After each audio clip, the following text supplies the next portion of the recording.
Hello.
Good morning, everybody. Very warm welcome on this very auspicious occasion of 3 days international conference on impact of climate changes on global food, livestock, livelihood, and environmental security, advanced approaches and mitigation strategies. Honorable Vice Chancellor of Navsari Agriculture University, Dr. J.R.P. Patel sir, along with all the dignitaries, has arrived in the hall. Please give a big round of applause to all the dignitaries.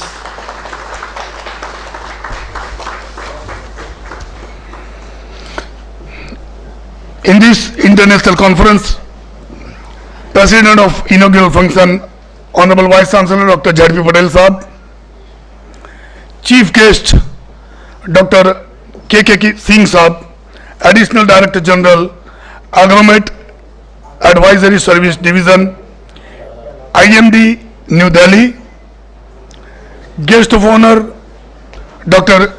Subrat Kumar Roy, Director ICR Atari Zone 8, College of Agriculture Campus, Shivaji Nagar, Pune. Dr. Rais Ahmed Shah, Managing Chairman, NADCL, Baramulla, Jammu and Kashmir. Special guest, Dr. Paul Raj Rajmani, Dean, School of Environmental Sciences, JNU, New Delhi. And our own Dr. Timur Ahlawat, Director of Research and Dean PG Studies, along with all the dignitaries, the organizing chairman and Director of Extension Education, Dr. Nikul C. Chauhan, Dean Horticulture, Dr. Alka Singh, and Organizing Secretary, Dr. Alpesh Lewa. On behalf of Navsari Agriculture University, we welcome you all on this very innovative 3 days international conference.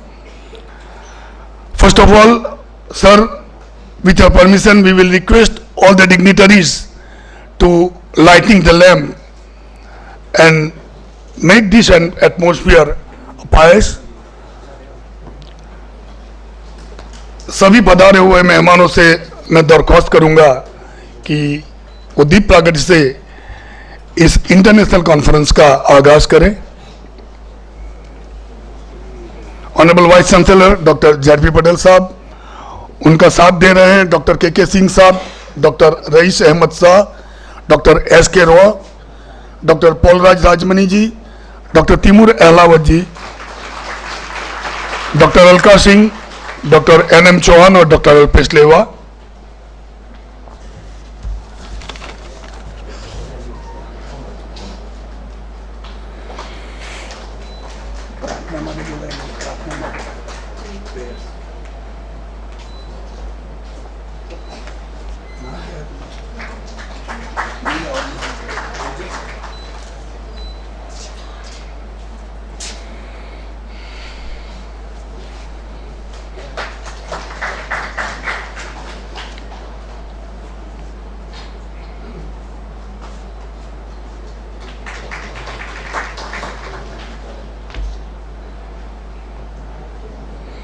Thank you very much sir. और अब मैं हमारी university की छात्राएं नीला और अंजलि से विनती करूंगा कि वो ईश्वर से प्रार्थना करके इस इंटरनेशनल कॉन्फ्रेंस का आगाज करें. नीला और अंजलि.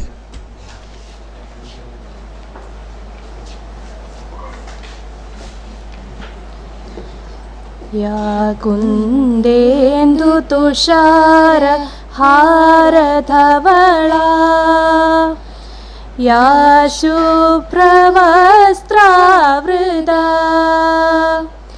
या वीणावरदण्डमण्डितकरा या श्वेतपद्मासना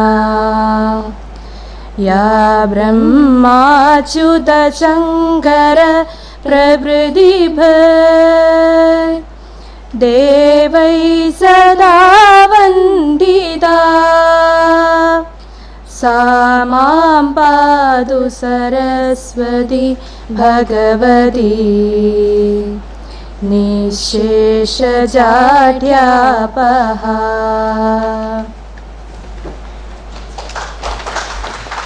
thank you very much Neela Anjali.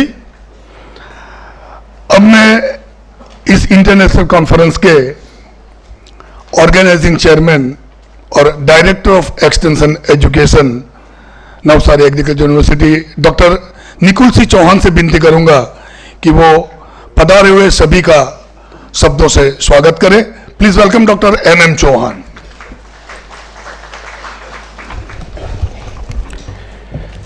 Namaskar, good morning to all of you.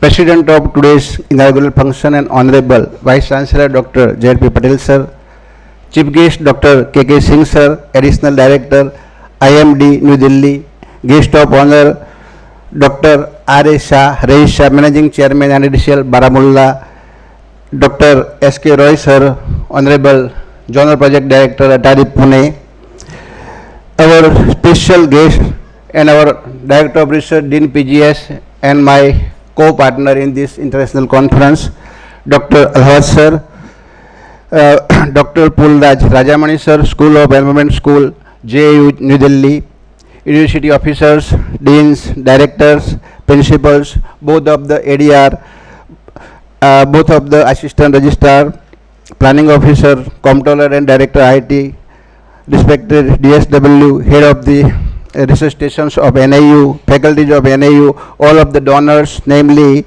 Chairman and Managing Director Tulsi Agro Industries, Devang Patel, Chairman and Managing Director Upgiri Seeds Private Limited, H. Rana, Head Government Affairs Asia, Bayer Crop Science Limited, Minesh Patel, Managing Director, Nima Vidyalaya Sankul, Navsari, Ahmedabad, Mr. Paresh Patel from Viksat, Organizing Convener Dr. Alka Singh Ma'am, Organizing Secretary Dr. Alpesh Lewa, Co-Organizing Secretary Dr. Vinay Parmar and Dr. G.B. Kaladia, Dr. Shankar and whole team of Kash Naheb, NAU, all of the committee heads, chairs, co-chairs, Padma Shri Ramila Ben Gamitji, our important guests, farmers, distinguished delegates, all of the KVK heads and scientists of Zone 8th, Gujarat, Maharashtra and Goa, faculties from ZPD Unit Pune, officials from Line Department, students, invited guests, press media representatives, ladies and gentlemen.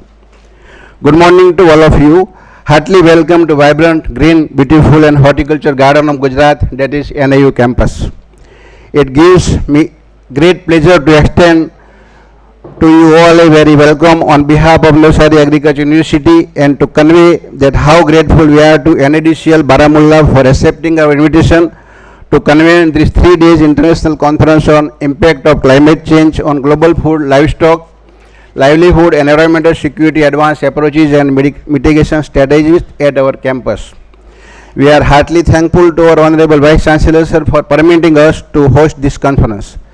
He has milestone credits in his credit for approving the awards for different categories for students, farmers, farm women and extension scientists in the history of SAU and even in the history of NAU. I am very much thankful to you, sir, for your consent, historical decision and warmth. We all remembering to you for lifelong, sir. It is gratifying to note that the agenda of the conference covers a wide range of interesting themes relating to various impacts of climate change on global food, livestock, livelihood and environment security, and it will focus on advanced approaches and mitigation strategy to tackle the challenges by climate change. As an agriculturist, we are the most impactful sector of climate change. On behalf of my institute, I am highly obliged to the research scholars who have made it to the conference and will be presenting their papers on the varied themes like impact on climate change, which is need for our. This paper will ultimately enlighten all of us present here the need of impact of climate change on food and water security, livestock, climate smart agriculture, managing climate risk and variability, adapting and mitigation in agriculture and allied science, climate change impact on science, engineering and technology, innovation and conservation of natural resources, etc. We have the privilege of holding our conference in the beautifully equipped our main campus, Navsari Agriculture University. Climate change is a global threat to the food and nutritional security of the world. As greenhouse gas emissions in the atmosphere are increasing, the temperature is also rising due to the greenhouse effect. Both the livelihood and rural communities and the food security of predominantly urban population are therefore at risk from water related impacts like primarily to climate variability. The details will be discussed during 3 days. I am very happy to share with you an August gathering that under able and dynamic leadership of our Honorable Vice Chancellor Sir, the harmony between teaching, research and extension of this university is on the top. All became vibrant and picking the highest in their concerned fields. Overall impact can be seen with naked eye. As far as my directorate is concerned, we are on the top among all KVKs of Western region as far as field extension is concerned. In tribal dominated area of South Gujarat, we made many milestones. We are having total 7 KVKs in our jurisdiction. Out of that, 5 of our NAU and 2 are of NGO. Among 5 KVKs of NAU, 3 KVKs have been awarded by National Best KVK by the ICR. Our 32 scientists are awarded at state, national as well as international level with prestigious awards within 2 years. Our 26 farmers of the South Gujarat had been awarded within 2 years with the state, national and international award like Padma Shri, IRI and ICR Innovative Farmer, Nari Shakti Award, 2 ladies with 5 lakh rupees cash prize in the hand of His Highness President of India. Mahindra Farmer of the Year, IRI Award 2023. Recently, our 4 farmers of South Gujarat are awarded by District Millionaire Award 2023 at New Delhi. With kind cooperation and wholehearted efforts of our Honorable Vice Chancellor, our 3 farmers are fortunate enough to get SP LM Patel Farmer of the Year.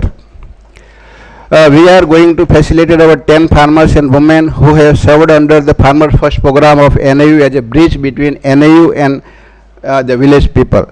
Along with them, we are also facilitating our PI and 3 best co-PI for their wholehearted efforts for upliftment of farming community under FFP program in South Gujarat.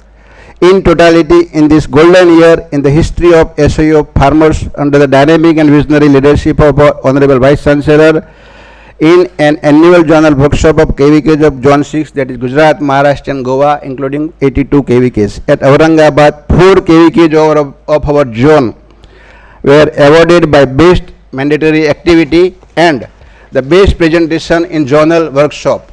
Total 10 awards were felicitated, among them 4 of from NAU. Our Honorable Vice Chancellor was the witness of this function as a guest of honor at Aurangabad. We congratulate to all of our awardee farmers, farm women on this occasion on behalf of NAU. With dynamic, timely and unbiased, visionary and quick decision of our Honorable Vice Chancellor, sir, we are able to approve 1 award for Best Extension Scientist, 1 award for Best Farmer and 1 award for Best Farm Woman among South Gujarat every year from University Fund on the day of convocation. This is the historical decision taken by our Honorable Vice Chancellor, sir, in the history, not in SAU, but SAUs of India. The best farmer and best farm woman will be facilitated from University Fund with cash ratio of 25,000 in the hand of Honorable Governor of Gujarat. It's a proud moment for NAU, and the name of our Honorable Vice Chancellor will be remembered through life, and in NAU his name will be written in golden sign. So big applaud for our Honorable Vice Chancellor. The first award will be facilitated on 3rd January 24 on the day of convocation, university convocation, in the presence of Honorable Chancellor, sir, and Honorable Minister of Cabinet Minister, Agriculture, Gujarat State. Honorable VC sir has given the consent, approval, judged, analyzed, and finally all will be awarded. In short, NAU is shining under his positive leadership. We are highly thankful to you, sir, and we all will be revering to you lifelong for your kind and historical decisions. I must thanks to on behalf of my directorate and farming community of whole Gujarat to our Honorable Vice Chancellor for such visionary, positive and historical decision. Heartiest congratulations to all of the presenters and members of the conference, as without your support, this conference could not have proved to be beneficial to this extreme.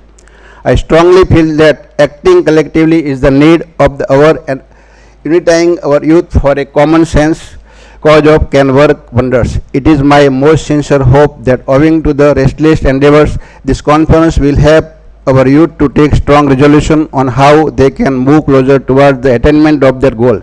I am very thankful to Honorable VC sir and all of the university officers for their consent, love, warmth and support. Heartily congratulations to all of the awardees who will be facilitated soon and during technical session and also during valedictory session. Special thanks to respected Director of Research, Dean PGS and Nodal Officer Kash Naheb to be an active partner in this event. Heartily thanks to my whole team, NAU fraternity, faculties, teaching, research and administrative staff, students and my directorate for wholehearted efforts, help and encouragement for successful event organization. We have tried our level the best to provide you all a better hospitality. However, any lacking is a part of my responsibility. Kindly bear with us. It is an historical and unexpected response through online offline mode in the history of Indian agriculture or SAUs. This is the first international conference at NAU who crossed 900 participants. 900 participants. So it will be a milestone in the history of SAUs as far as Consult Symposium is concerned. I hope the deliberation of 3 days will come up with solid thrust area in the field of teaching, research and extension as a whole, come up with sound recommendation for future strategy. Wishing you a grand success. Thanks to Valonab. Jai Hind. Thank you very much, Dr. Chauhan, the organizing chairman of this international conference. Now, flowers are the most beautiful way to express gratitude. As we are here for this prestigious international conference, let us extend a warm and floral welcome to our dignitaries. Just as diverse flowers come together to create a vibrant garden, so do we, representatives from different states, unite to cultivate the seeds of collaboration and understanding. So, first of all, I will request Organizing Chairman Dr. N.M. Chauhan to welcome with a bouquet of flower to Honorable Vice Chancellor of Navsari Agriculture University, Dr. Z.P. Patel Sahab, the man of Parivartan, man of vision, Honorable Vice Chancellor Dr. Z.P. Patel Sahab.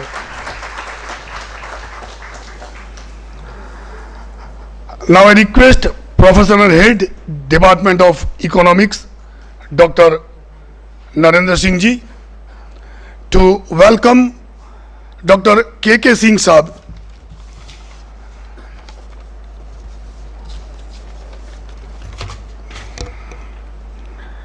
Dr. K.K. Singh Sahab is the Additional Director General, Agromet Advisory Service Division, IMD, New Delhi.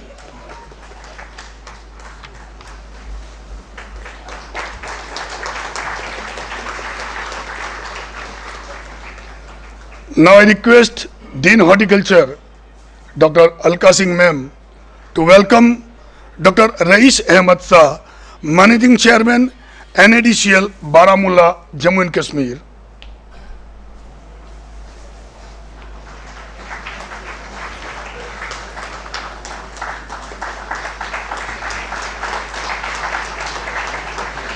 I once again request Dr. Alka Singh Ma'am to welcome Dr. Subrat Kumar Roy, Director, ICR Atari Zone 8, College of Agriculture Campus, Shivaji Nagar, Pune.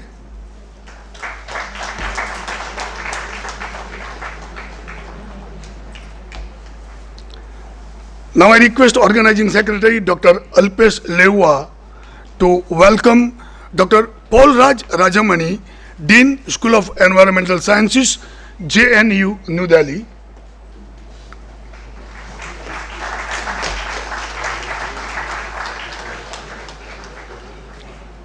I request Dr. Vinay Parmar, Professor, Fruit Science, to welcome our Director of Research and Dean PG Studies, Dr. Timur Ahlawat Ji.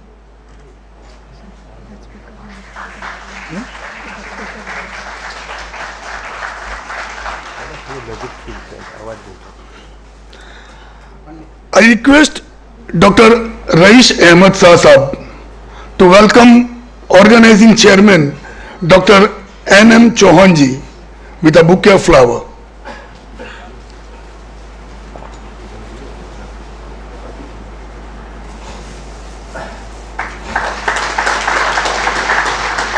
I request Dr. Samjibai Kawad to welcome Dean Horticulture Dr. Alka Singh Ma'am.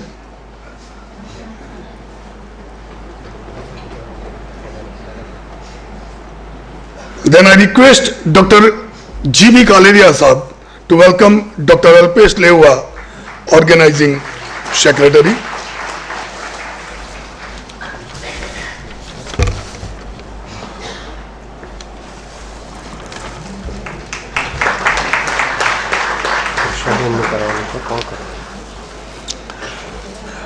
I request Dean Horticulture Dr. Alka Singh Ma'am to welcome Dr. Harsaben Patel, former Principal, College of Bardi and better half of Honorable Vice Chancellor Dr. Z.P. Patel Sahab.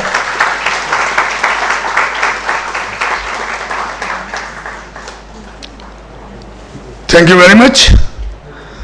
Now I would like to invite Dr. Alpesh Leua, Organizing Secretary, to present overview of this 3 days international conference on impact of climate changes on global food, livestock and environmental security.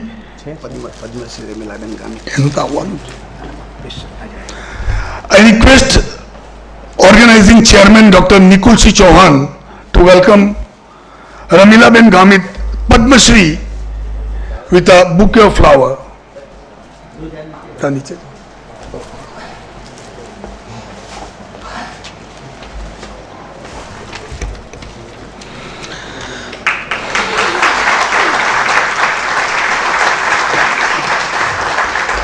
નીચે બેઠેલા dean ડાયરેક્ટરને છોકરાઓ આપી દો. हमारे बीच इस internet conference में हमारे बीच DISE के ऑफ द डायस पधारे हुए हमारी नवसारी एग्रीकल्चर यूनिवर्सिटी के डायरेक्टर्स, डीन्स और प्रिंसिपल्स का हमारी छात्राएं उनकी जगह पे जाके उनका स्वागत करेगी। और अब मैं अल्पेश लेवा सर से विनती करूंगा कि वो ये 3 दिन की इंटरनेशनल कॉन्फ्रेंस के बारे में थोड़ा सा बताएं। डॉक्टर अल्पेश लेवा please. Thank you, sir. Very good morning to one and all. Today's President of the today's inaugural function, Honorable Vice Chancellor of our Worthy University, Dr. Z.B. Patel, sir. Chief guest of the function, Dr. K.K. Singh, sir, Additional Director and Head Agro-Metro Service Division, IMD, New Delhi. Honorable Guest of honor, Dr. Paul Raj, sir, Dr. R.H. Shah, sir, dignitaries on the dais and off the dais. The conference that has been based on the climate change. When we're talking about in the 90s, there are 3 buzzwords were be there, that as GPL, that liberalization, globalization and privatization. In 90s, everybody is talking about these 3 words, the policymaker, researcher, even government, and they are trying to formulating all the things related to these 3 words. And these 3 words that, and we feel that global as a village, that was the concept behind that globalization, privatization and liberalization. But when we're talking about after 2000, everybody is talking about the climate change. Climate change we feel, climate change we know what are the impact of climate change and the adversity of the climate change. Recently the COP organized in the Dubai and the first COP was organized in 1995. So the people are thinking about the climate change after 1995 and after 2000. There are 48 sessions that has been organized on the climate change. So it means that the climate change in the recent year is not only impacting on the earth, but it is also impacting on the life on the earth. So we are also concentrating when we are formulating this topic that this international conference would be on which topic. So at that time we are thinking that climate change is not only impacting say global, but and most important thing is that due to the climate change, the most affecting sector, that is agriculture sector, and particularly that is the farmers. We recently know that in the Gujarat itself we are facing 2 to 3 cyclone in a year. Before, when I was younger, there was no cyclone at that time. So due to these climatic factors changing in that, there are huge impacting on the agriculture. You can take a case of the Taute, you can take the case about the Bispor. These are the events through which our agriculture are hampering lots. So so the topic that has been decided that the climate change is impacting on the livelihood with respect to agriculture, livelihood with respect to livestock, and the food security is an important part of the climate change, because of the changing in the weather parameters, there has been a huge impacting on the yield and other parameters of the crop sectors. So when the agriculture is hampering, it is immediately impacting on the industries. So looking to all these aspects, we are going to be formulating this 3 days international conference on impact of climate change on with respect to the livelihood security and livestock. When we are deciding this topic, that because when if we are talking about is a part of the social side, if we are part of only the plant protection, or it's a part of the crop production, no, it is the climate change impacting each and everyone. So we are trying to accumulate all the faculties. We are trying to invite all the faculties. What are their problems? What are their things? So 19 areas we have been identified on which that it includes every faculty, agriculture and allied faculties. They are going to be participate. And as sir said, we are getting huge response from the audience. And that was the biggest success of our international conference, that we get the huge response across the India. 33% that were students that has been participated, 48% faculty that has been participated. We are having the online, offline, all the modes. So right now there are 300 plus participants who are being online, they are joining. So we can say that in nutshell that what we think that each and every faculty or each and every branch of the agriculture, they are impacting, they are suffering due to this climate change, and we brought all together at this platform and at Navsari. That is our great success of this conference. Also for coming the Navsari Agriculture University, I welcome all of you and thank you very much for huge participating in the conference. And I also thank to our Honorable Vice Chancellor and authority for giving us an opportunity, and NADCL as our partner. And I special thank to our dignitary sir, chief guest and guest of honor, Dr.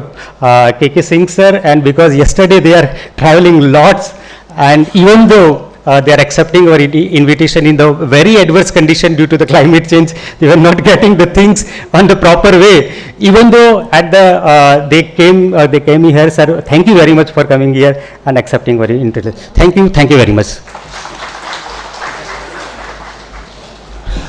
Thank you, Dr. Alpesh. You have given in brief the nutshell of this international conference. अब international conference के दौरान हम एक ऐसी शख्सियत को नवाजने जा रहे हैं जिन्होंने ट्राइबल वुमेन के अपलिफ्टमेंट के लिए बहुत बढ़िया काम किया है.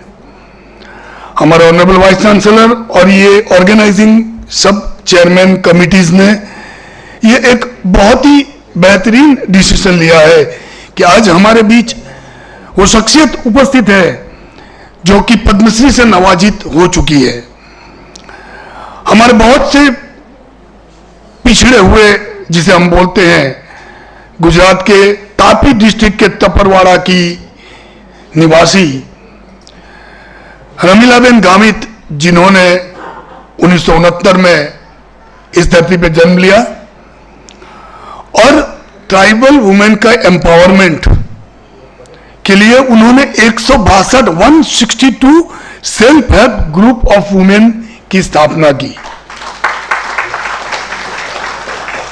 और उन्होंने स्पेशली विडोज जो महिलाएं हैं उनके लिए जी जान से मेहनत करके उनके लिए बहुत सारी स्कीमें लॉन्च की जो कि उनको उनके जीवन निर्वाह के लिए उचित और उपयोगी हो सके. और इतना ही नहीं, वो कोविड-19 के दौरान भी फ्रंट वॉरियर बनके लोगों के बीच रही, लोगों की सेवाएं की और उन्होंने 700 जितने सैनिटरी यूनिट्स 9 विलेजों में बनाए हैं, जिसके लिए ऑनरेबल प्राइम मिनिस्टर साहब की ओर से उनको स्वच्छ शक्ति अवार्ड से 2017 में नवाजा गया था. और हम काफी फॉर्चुनेट है कि आज ये इंटरनेशनल कॉन्फ्रेंस के दौरान हमारे बीच वो शख्सियत मौजूद है. मैं honourable vice chancellor doctor Z P. Patel sahab से विनती करूंगा कि रमीलाबेन गामित का वो सम्मान करे, उनको फेलिसिटेट करे.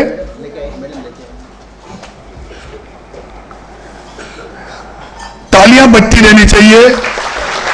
पद्मश्री रमीलाबेन गामित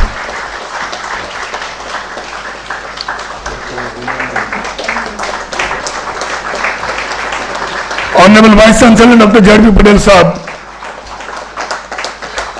उनको ये सम्मान दे रहे हैं.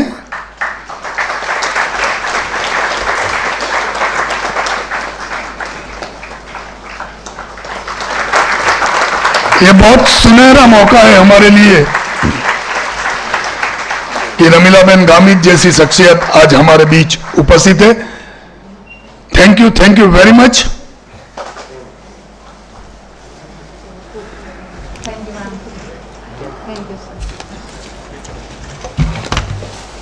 और अब मैं रईस अहमद शाह साहब जो कि मैनेजिंग चेयरमैन है NADCL बारामूला जम्मू कश्मीर से, उनसे विनती करूंगा कि वो यहाँ आके इस इंटरनेशनल कॉन्फ्रेंस के बारे में दो शब्द कहे. डॉक्टर रईस अहमद शाह साहब.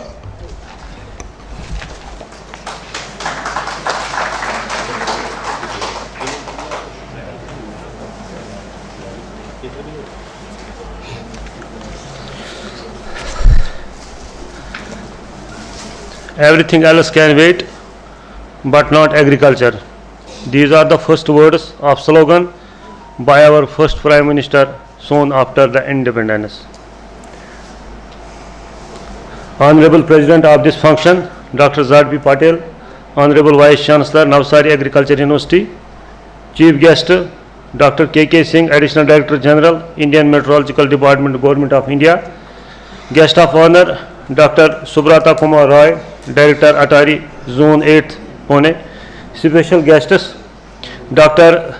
Polraj Ramani, Dean School of Environmental Sciences, JNU New Delhi, Dr. Taimur Elawat, Director Research and Dean PG Studies Navsari Agriculture University. Organizing Chairman of this international conference Dr. N.M. Chauhan, Director Extension Navsari Agriculture University. Organizing Coordinator Dr. Alka Singh, Organizing Secretary Dr. Alpesh, Joint Organizing Secretary Dr. Vinay Parmar, Dr. G.B. Kaleria and other delegates. A very good morning to all of you. It's my great honor and privilege to be here on behalf of National Agriculture Development Cooperative Limited, NADCL. I think all of you are familiar with Navsari Agriculture University, Gujarat. But so far as NADCL is concerned, it is a bridge between agriculture scientists and the farmers, and the main aim of NADCL is to change the socio-economic status of the farming community.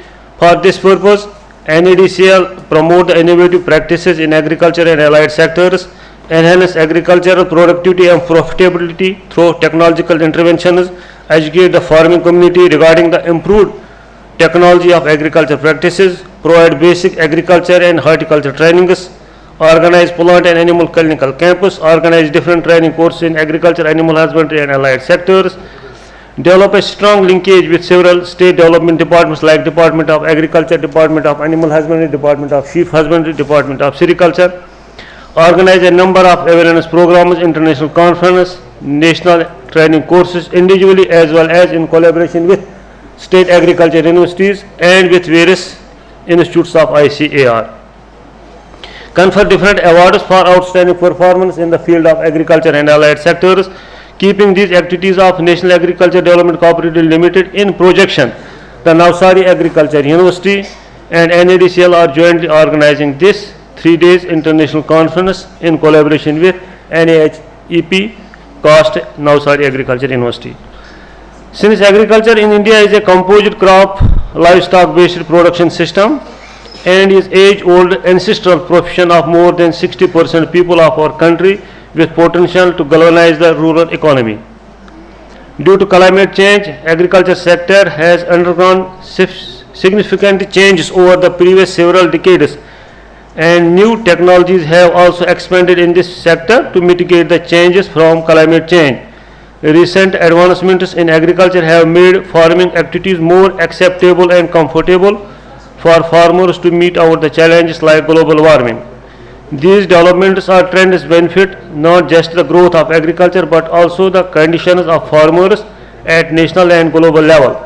The recent changes in climate have brought current day agriculture to the brink of timely changes in cultivation practice for keeping the continuity of food production. Now going towards the objectives of this conference, the conference aims to share the high class, significant platform for all scientists, scholars and students to share their views, the research they are doing so that same can be put forward to the government for making new intervention schemes to mitigate the challenges from the climate change. As various development departments and policymakers are sitting together, there are lots of expectations that something concrete will emerge from this conference.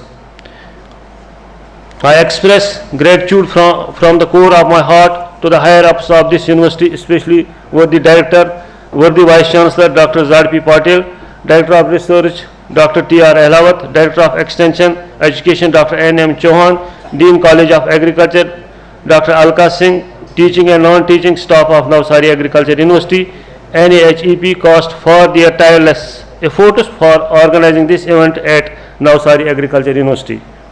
I once again thanks to all the delegates, honorable guests, and hope you will enjoy conference in next 3 days. Thank you very much.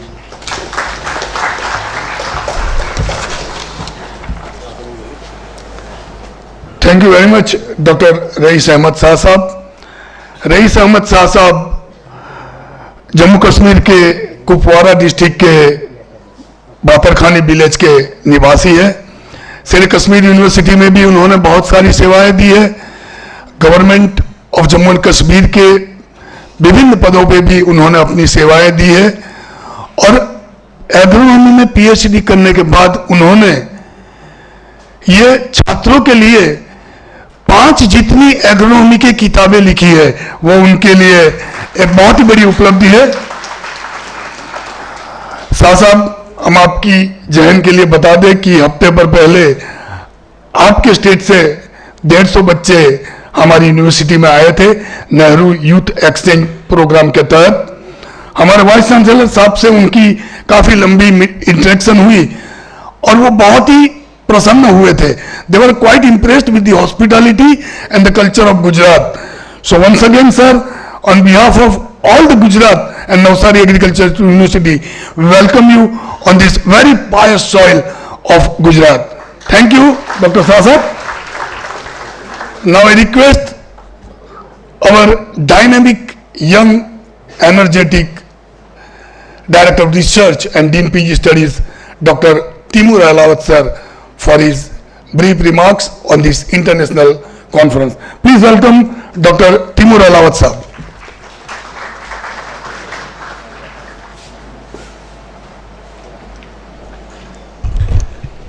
Thank you, Professor Jaimin.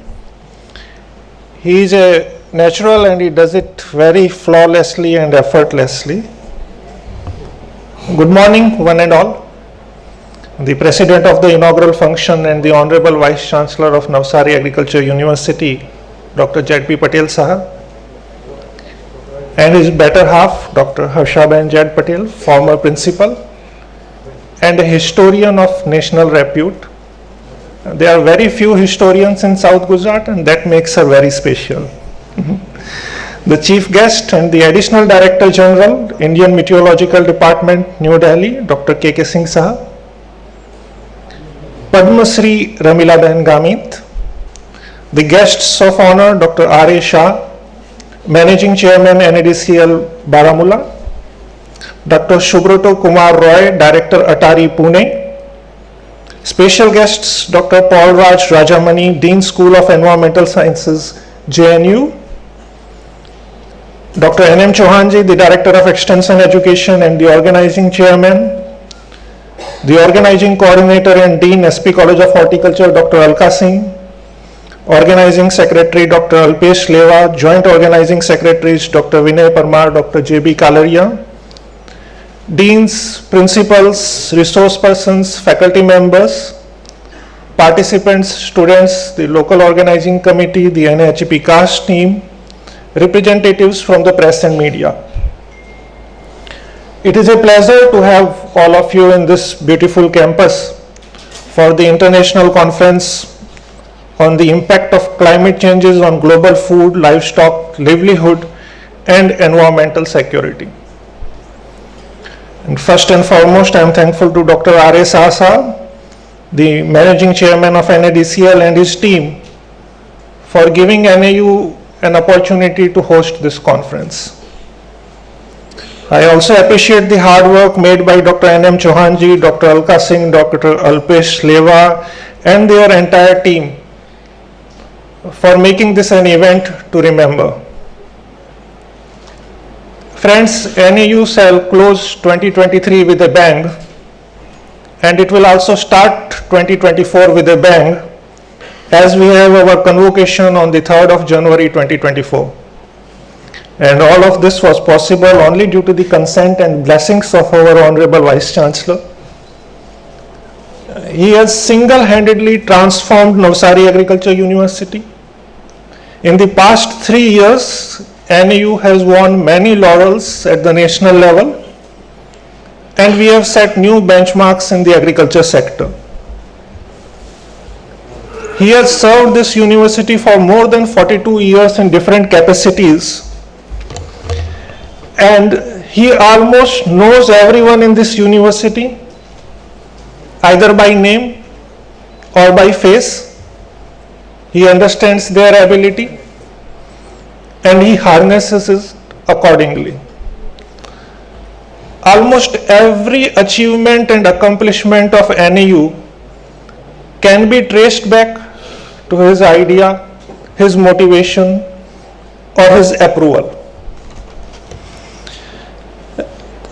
This conference, it addresses a very important issue or challenge, and that affects our daily life and not just agriculture.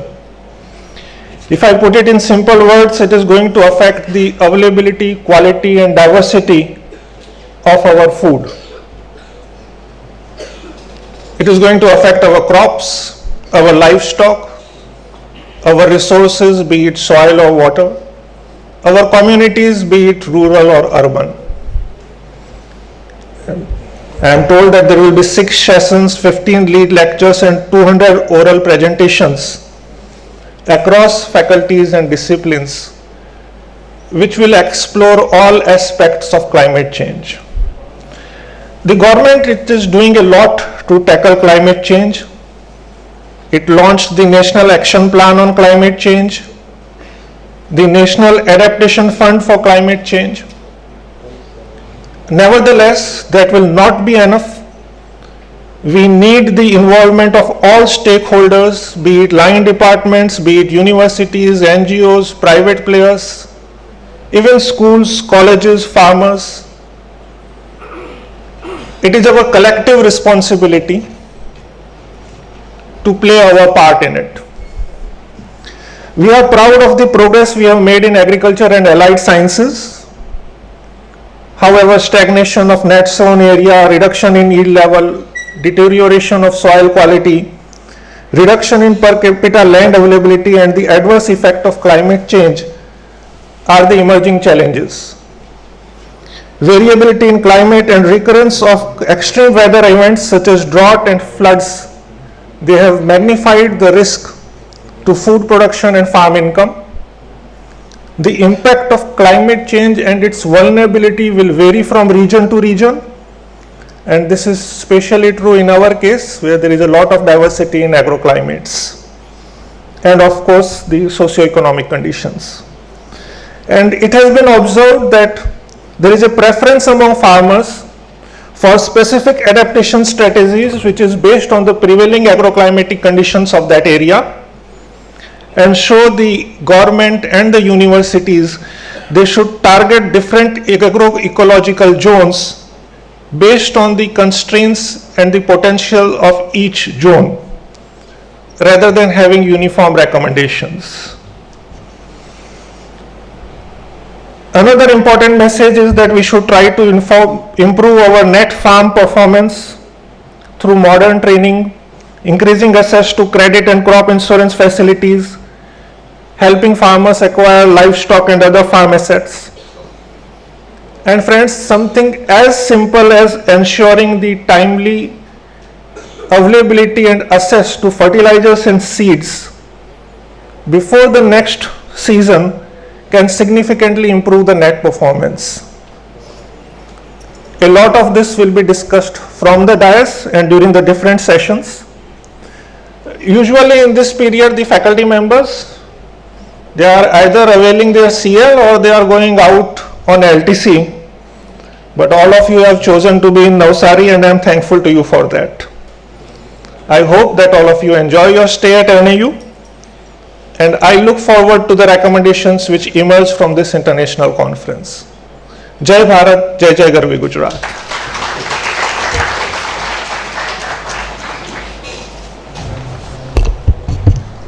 Thank you very much, Dr. Timur Alawat sir.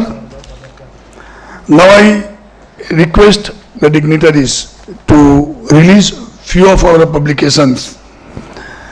First publication is Ensuring Livelihood Security of Small and Marginal Farmers of South Gujarat by Dr. ICCGFLLES-2023.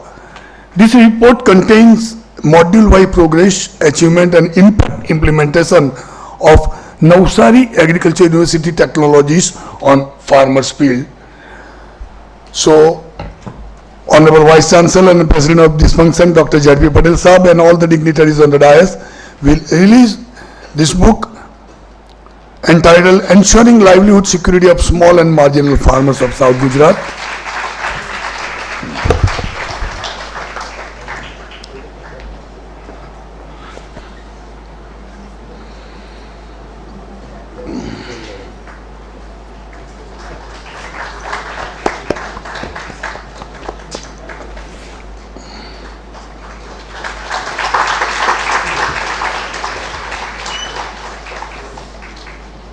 Thank you very much, sir.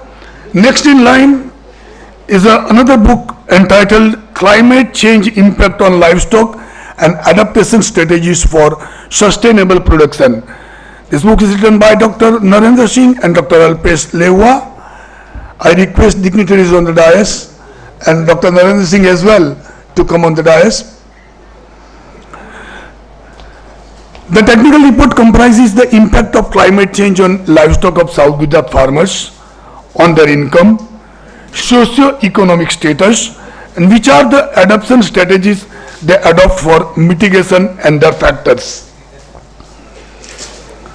So the climate change impact on livestock and adoption strategies for sustainable production is being released by Honorable Vice Chancellor Dr. Z.P. Patel Sahab and all the dignitaries on the dais.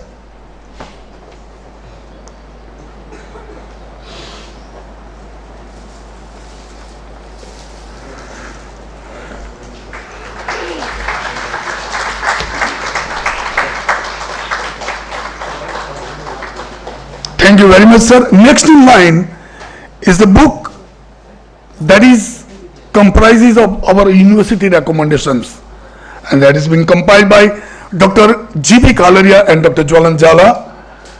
Honorable Vice Chancellor Dr. Z.P. Patel sir and dignitaries on the dais will release this recommendations book.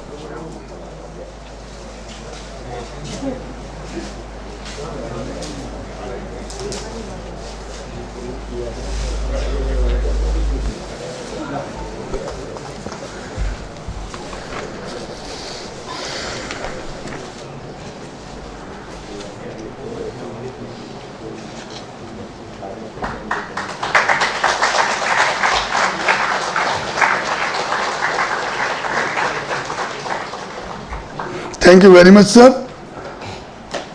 Thank you.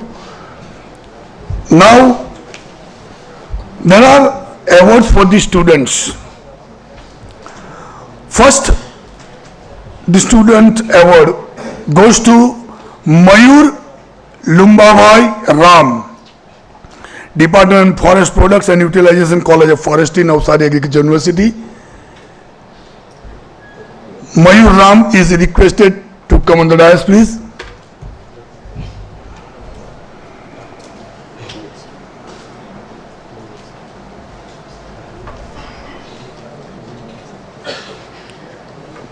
Honorable Vice Chancellor Dr. Z.P. Patel sir will give this award to Mayur Ram on behalf. His representative is collecting this award.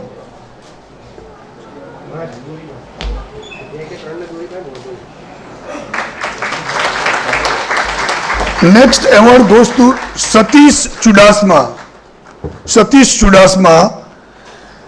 NAHEP caste student a PhD scholar, Department of Agronomy, NM College of Agriculture, Navsari, Agriculture University, Navsari. Director of Research and Dean PG Studies, Dr. Timur Elawat sir, will confer him the award.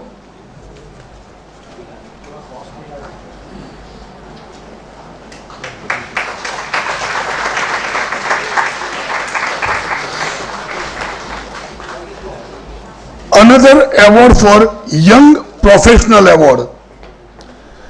Dr. Hardik Dodia, Senior Research Fellow in the Sardar Kushinagar Dantewada Agriculture University, SDAU, Gujarat. Dr. KK Singh Saab will give him the award. Award for Young Professional Award. Hardik Dodia.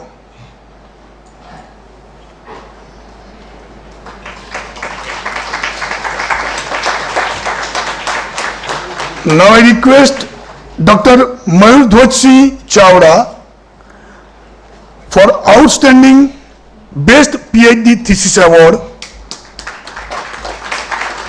He is from SDAU. I request Dr. S.K. Roy sir to give him the award. Dr. S.K. Roy sir, please.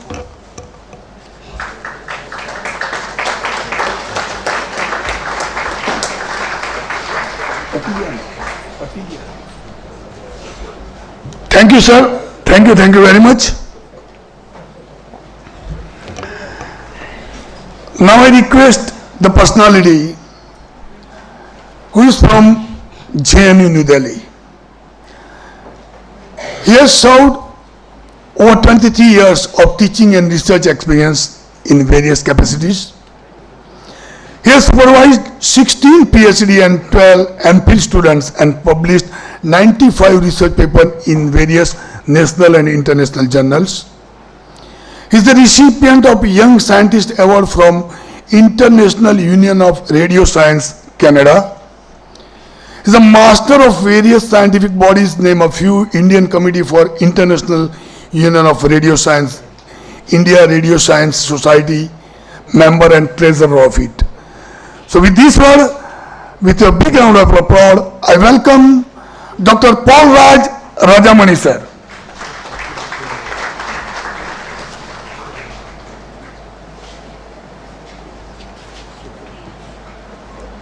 Very good morning, all of you. At the outset, I would like to express my sincere thanks to the organizer, Professor Vice Chancellor, and the organizer, Dr. Alpes, for giving the opportunity to come to this morning.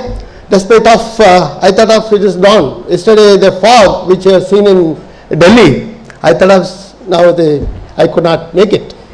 So because every flight, almost 500 flight was cancelled, we were told, I thought of evening it will be better, but it is, I think with the effort of Dr. Alpes, somehow they got it, make it today. Before we get into that, I would like to thank the organizers once again.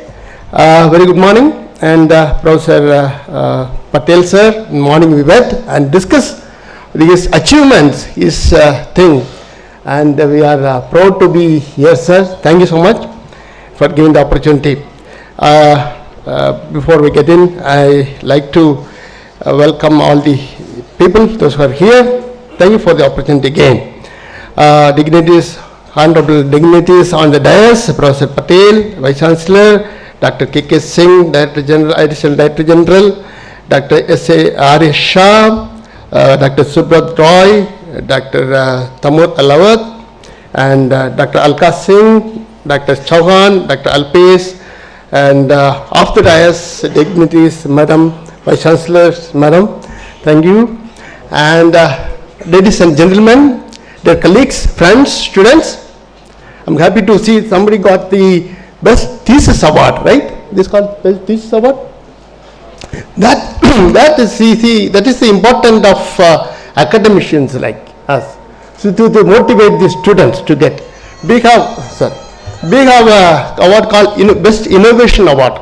In the university we give Best Innovation Award. So this all motivate the young scientists to come up. As the speaker said, I got the Young Scientist Award 99 from the University of Toronto, Canada. This was held. Suddenly I got a call. I got a Young Scientist Award in the radio science. I was surprised. So that motivated me to work on the area of research in the environmental sciences. So we are working on that. So that motivate more such award. I wish more such awards should be given to the students, youngsters, and so that will motivate the research. Well, that is not my topic. So I supposed to talk about the environmental issues. After hearing Dr. Alpesh and he is seeing the books, I think my work is almost done. Right? What are things I was supposed to talk? He has clarified everything and he has given cover up. Nonetheless, see the environment now, the environmental changes happening all around, that indirectly or directly coming and affecting us. So the way we behave, we means all of us, including me and the responsible citizen of our country and elsewhere, we are responsible for the climatic change. I hope you agree with me. Countries blame each other. Each country, India is producing, European Western countries are producing carbon footprint and etc. But we are responsible. How we are taking it up? Right? We never bother whether we have. When I went to the other day we had a conference. So that conference, it was held in the daytime. So they opened all the screens. I switched off all the lights. They're saving energy. So the hall was made like that only, sir. And they made all the windows open, the curtains open. There's no curtain. I asked why there's no curtain. So sir, to get the light, daytime never use the lights. It was somewhere in Bhimtal, one of the university last week I went, last week. Bhimtal, the hall was made like that, no need of light during daytime. So that's what the things innovations they are making it in some of the universities. And I may request to sir, before I may be wrong also, see we in the university as a environmental science, we never give the bouquets, thank that you are given, good that you are given, but we give small pot with a tulsi or something so that we will not cut these plants, like the flowers. Maybe sir, maybe you can complete request or advice, maybe you can take it up, or maybe, I don't know, you may be lots of flowers, but it's all advice by my side. So we are responsible for so many ways. I'm not taking this one, but other ways. So the climatic change affects indirectly or directly affect the agriculture, as our previous speaker said. The climate change is not only affecting us as environment, what we are leaving behind for our younger generations, our future generation, where they will go.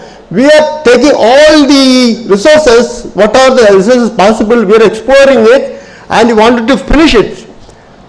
As a result of this only, it is coming up. By last 30 years working in the environmental science department, I know what are the impact of the environment in and around, why it is happening. It suddenly I brought up in the southern part.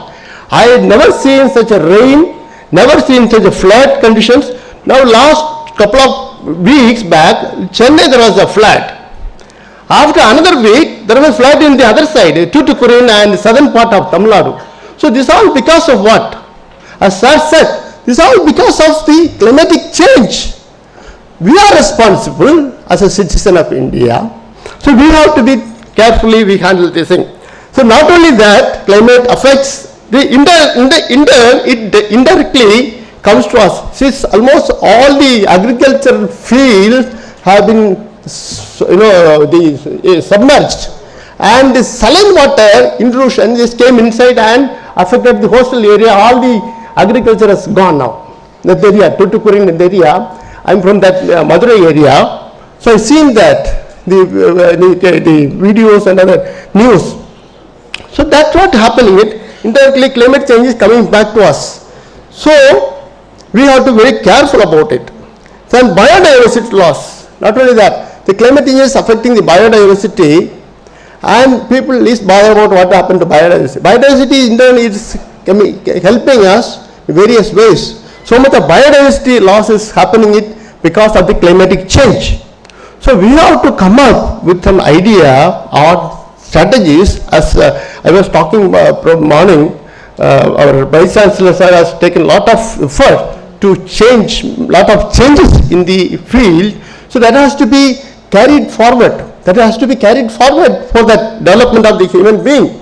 So, which that biodiversity should be protected, our environment should be protected, so that it will in turn, it will help us to protect us a good condition or better condition for the development of either agriculture or environment or our livelihood protections. As Professor Dr. Alpesh said, the adaptability, the climate change impact on the livelihood adaptations, in fact, it is affecting us, affecting all the livelihoods. So we should protect our environment in various ways, whatever ways we are possible.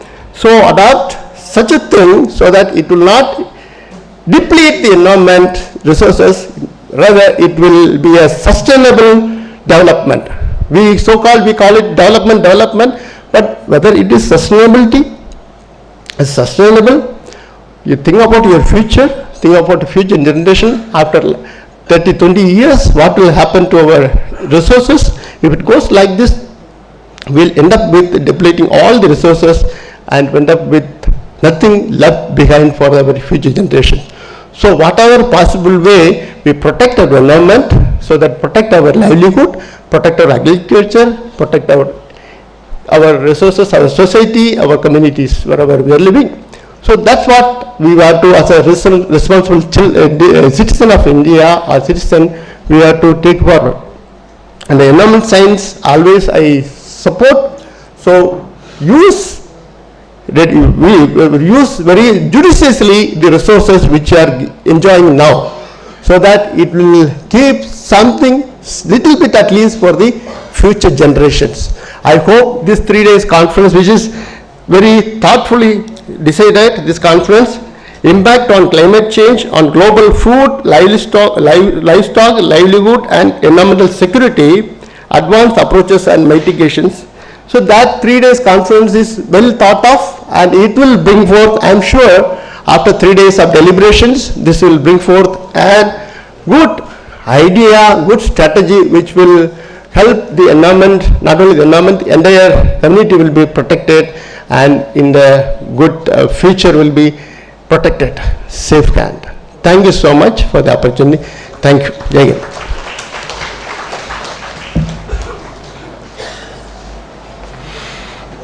Thank you very much, Dr. Rajamani sir, for your word of wisdom. Next in line is the felicitation of farmers by NADCL, because farmers are the backbone of our nation.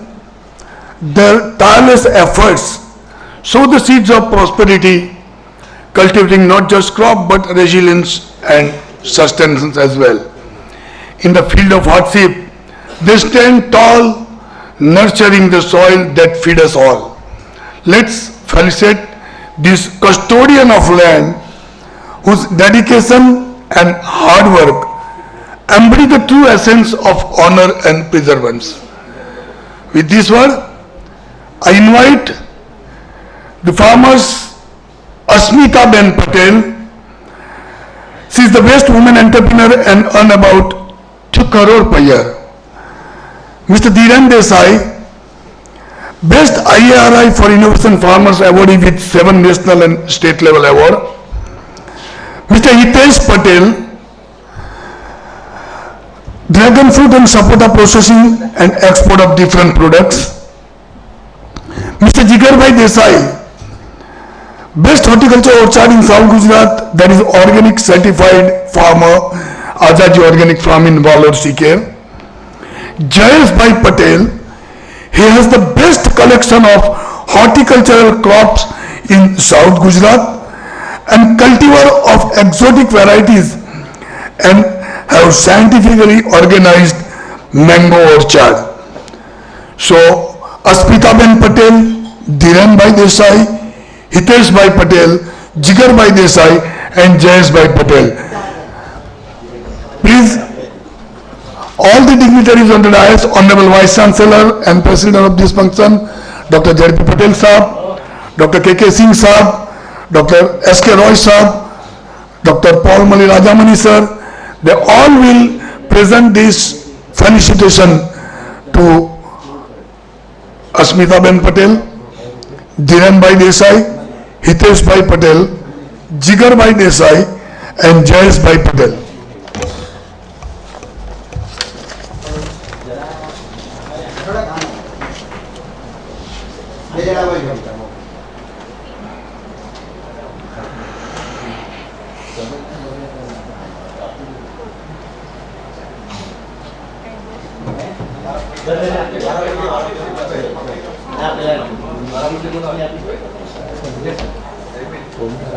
नहीं थे ना अभी तो उनके लिया था तो अभी वो आ गई कोई नहीं अभी अभी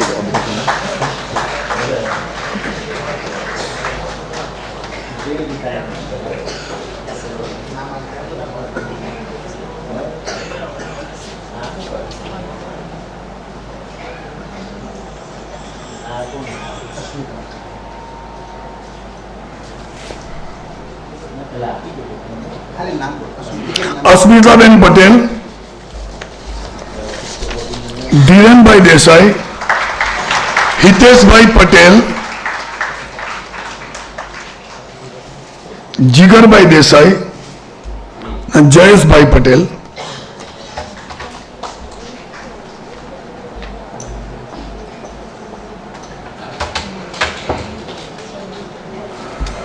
Please big round of applause for all these innovative farmers.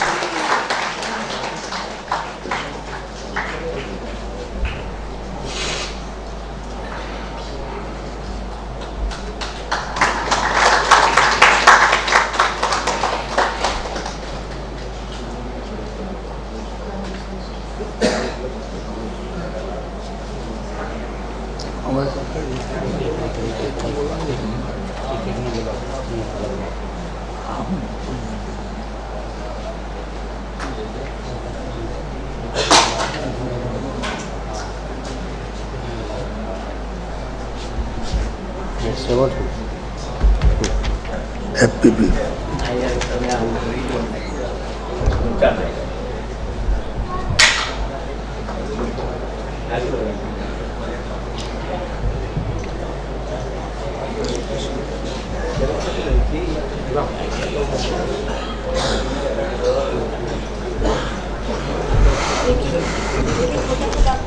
Felicitation now of FFP farmers. Indian Council of Agriculture Research New Delhi sanctioned Farmers First program since 2016-17. The project entitled Ensuring Livelihood Security of Small and Marginal Farmers of South Gujarat has been sanctioned to the Navsari Agriculture University Navsari, and during 2016-17 to 2021-22 the program was implemented by the university in villages like Hasapur, Chijgam and Pathri, covered 713 stakeholders. Since last 7 years, the farmers of Hasapur, Chijgam, Pathri, Kesli, Vansagar and Changa Dhanuri are sincerely adopting the technology of Navsari Agriculture University for solving their problem and performed better during the implementation of project and also encourage other farmers to adopt Navsari Agriculture University technology.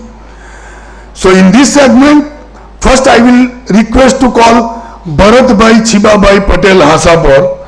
Bharatbhai Chibabhai Patel Hasapur, જેમણે શેરડી, ડાંગર જેવા ધાન્ય પાકો તેમજ ચીકુ જેવા બાગાયત પાકોની ખેતી કરી અરસિયાનું ખાતર પણ બનાવે છે. Honourable vice chancellor doctor Z P Patel saheb એમને આ એવોર્ડ અર્પણ કરશે. Bharatbhai Chhibabhai Patel હાસાપોર.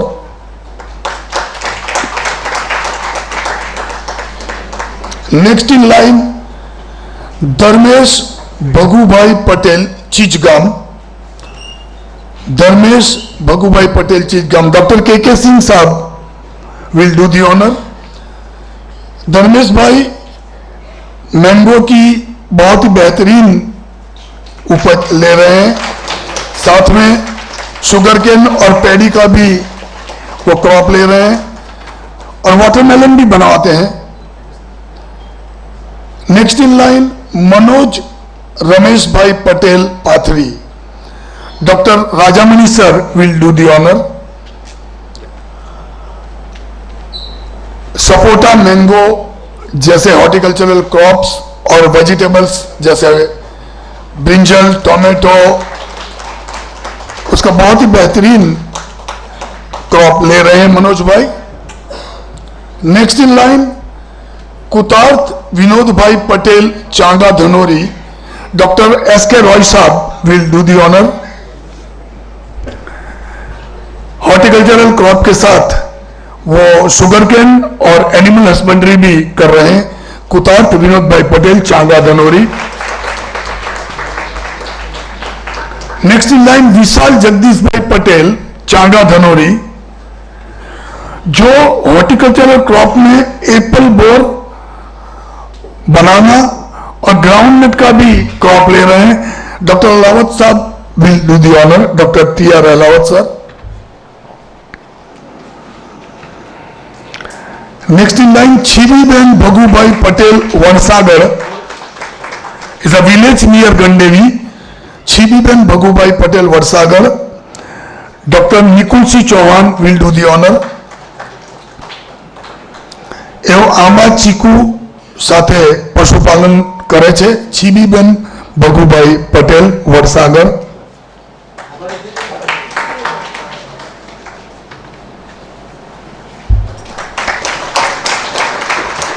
Nareshbhai Lallubhai Patel Vadsagar, doctor Alkasingh ma'am will do the honour. Mango sugar cane के साथ वो एनिमल हस्बेंड्री भी चलाते हैं, नरेश भाई लल्लू भाई Patel.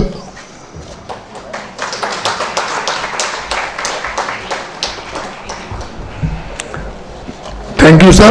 Now it's time to felicitate our NAU scientists who have worked in the project for 7 years and continue support and help farmers in implementation of this NAU technology.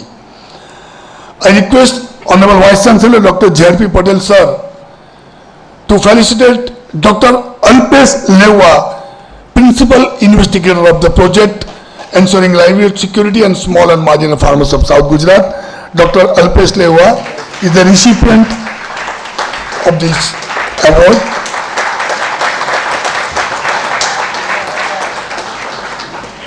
I request Dr. K. Singh, sir, to felicitate Dr. H.M. Viradia ji, is a co-PI of this project, Dr. H.M. Viradia ji.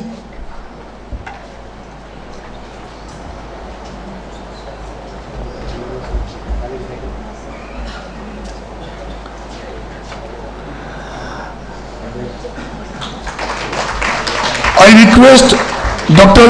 Timur Alawat, sir, to felicitate Dr. L.K. Erwadia, is also co-PI in this project, Dr. L.K. Erwadia.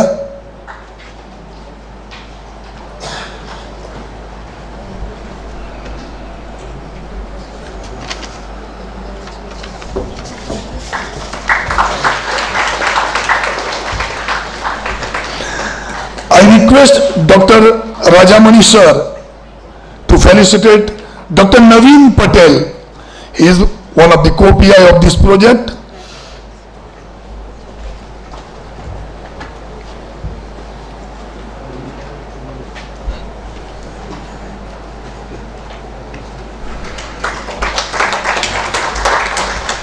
I request Rais Ahmed Shah sir to felicitate Dr. Yatin and Tandel, one of the co-PI of this project. Dr. Yatin Tandel, please. Dr. Rais Ahmed Shah sir will do the honor.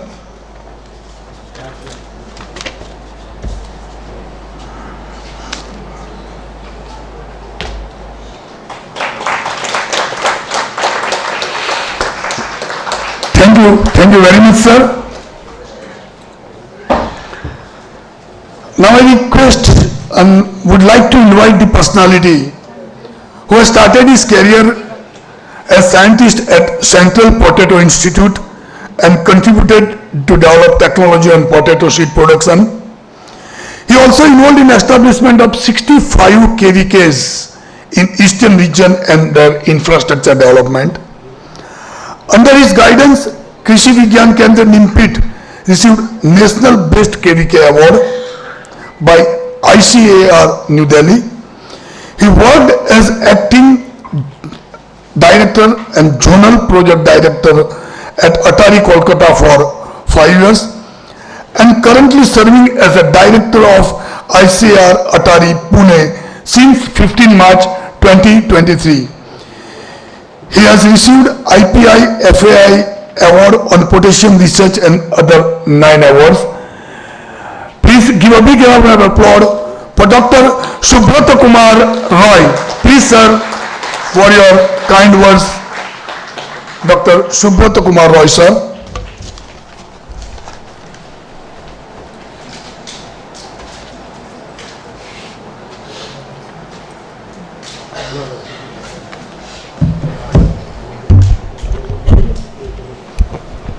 Good morning.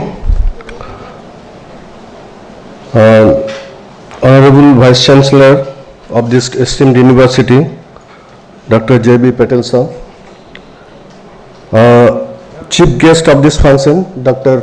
K.K. Singh sir. Dr. R.A. Saab, Chairman NADCL Baramulla. Dr.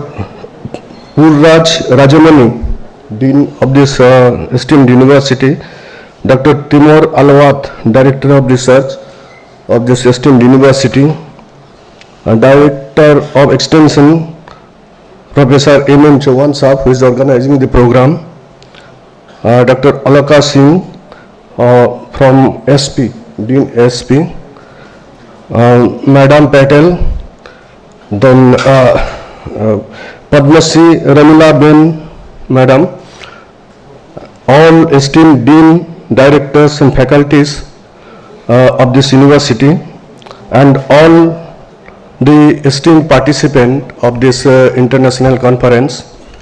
I am honored to be a part of this international conference on climate change.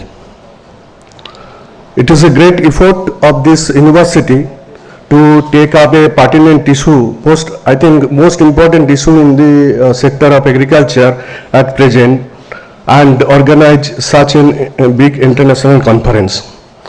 It is the visionary leadership of the Honorable Vice Chancellor to select such a program in the esteemed university where a large number of participants is participating from all over the India.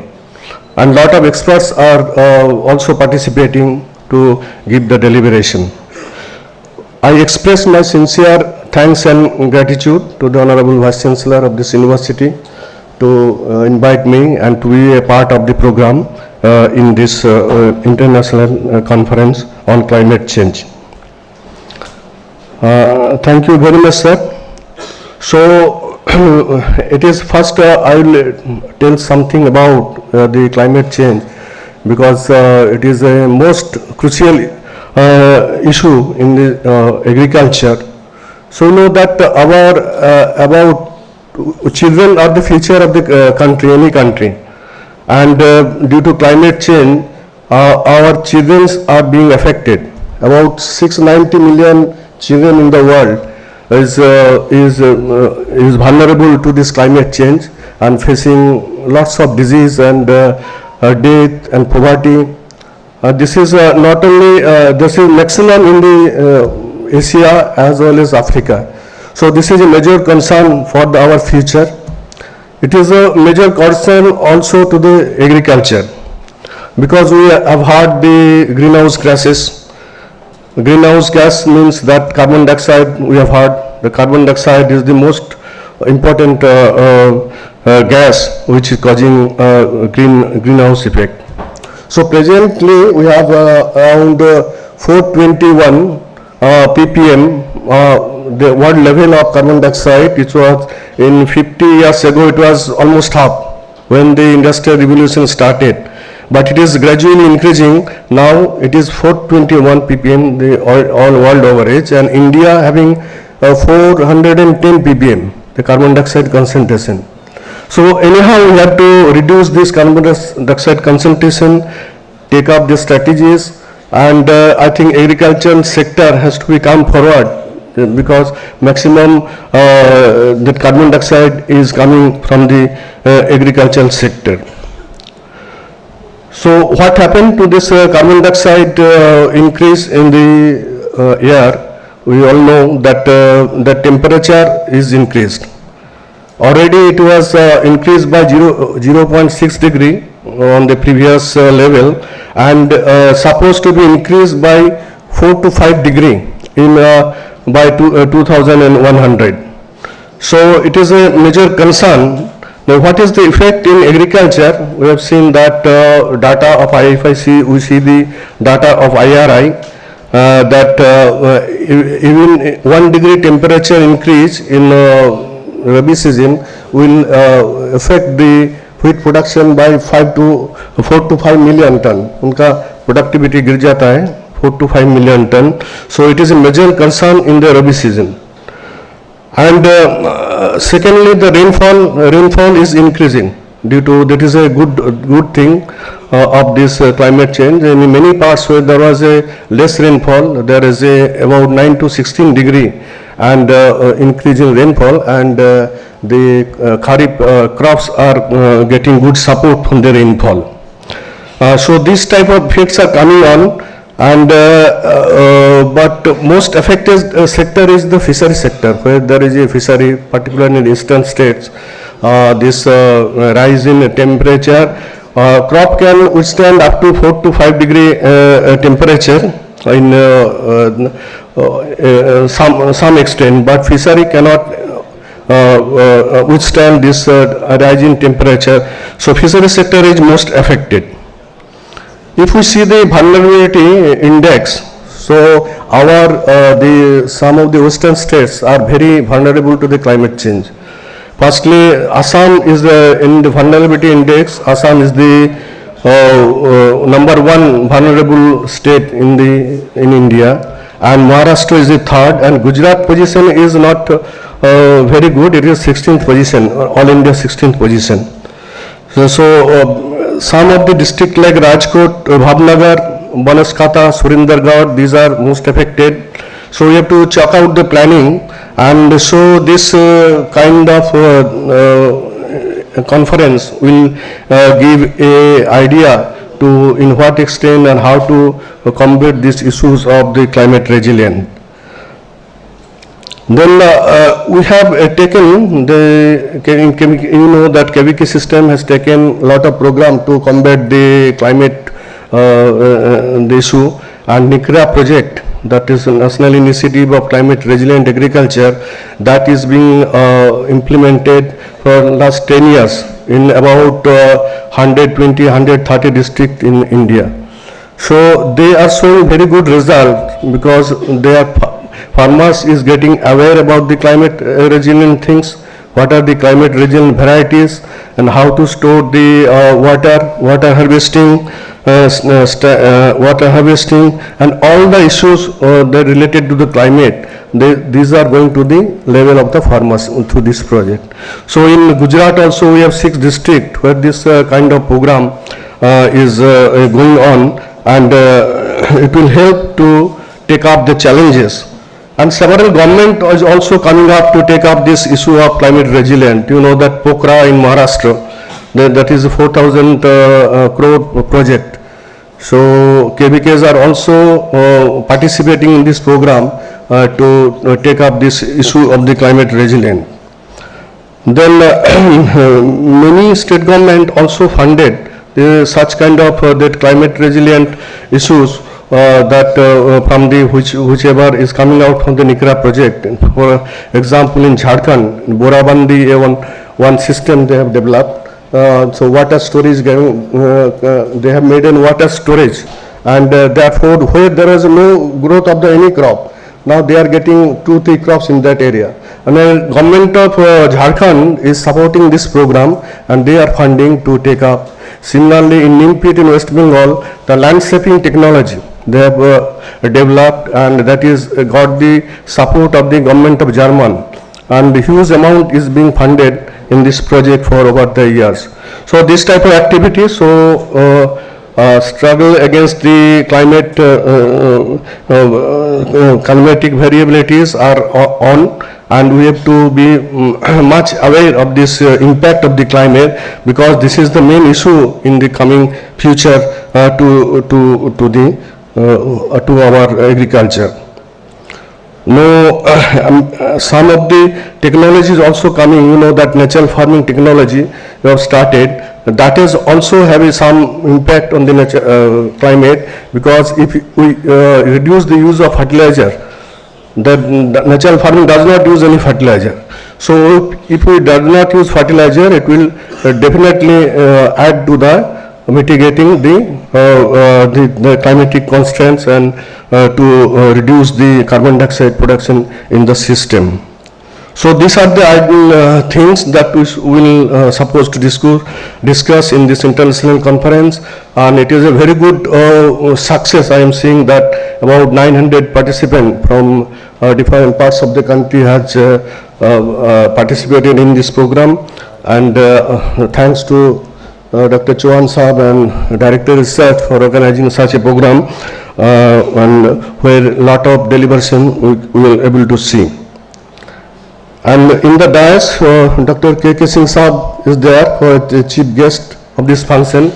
He is associated with our KVK system for a long time, and we know that IMD JKMS system, IMD JKMS project is very much useful. We have seen in the last few years that when in time of the cyclone is coming very regular nowadays because the global warming.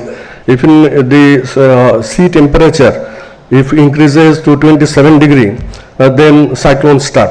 And just recently you have seen a cyclone in South India because of the rise in the temperature of the sea level.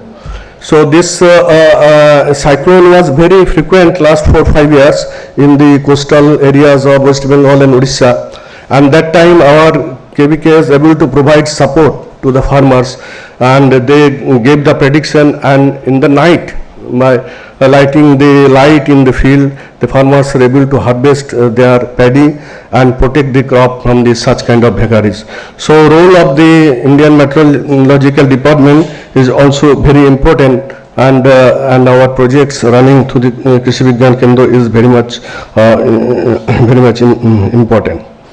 So I sincerely thanks the organizers, particularly Honorable Vice Chancellor. He was very much supportive to us in farmers and KVK system, because our first zonal workshop we did in Aurangabad last year, and sir is agreed to come join there, and it was very much successful workshop for our system, and all the KVKs and farmers got lot of support from this Honorable Vice Chancellor. So once again, thank you all for inviting me. Thank you very much.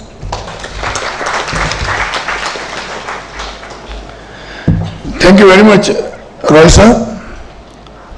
अब NADSC की ओर से industrialist को भी award दिए जाएंगे। Sir उस line में first mister Devang Patel from Tulsi agro. I invite mister Devang Patel from Tulsi agro. Honourable vice chancellor sir will conferred him the award.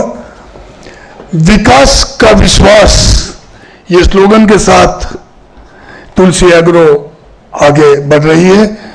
Devang Patel जी को honourable vice chancellor doctor ZB Patel साहब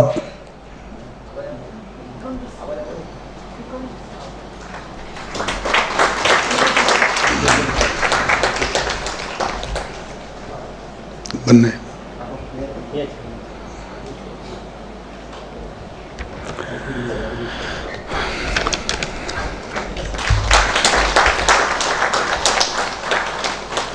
And second industrialist award goes to Mr. Girish Patel of Alpgiri Seeds.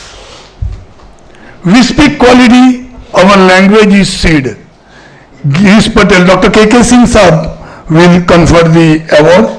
Dr. K.K. Singh Saab.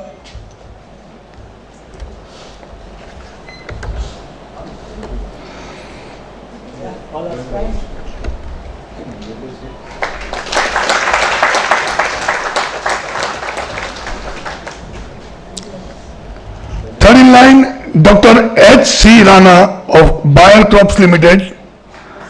I request Dr. S.K. Roy sir to present the award. Dr. S.K. Roy sir. Dr. H.C. Rana from Bayer, India. S.K. Roy sir.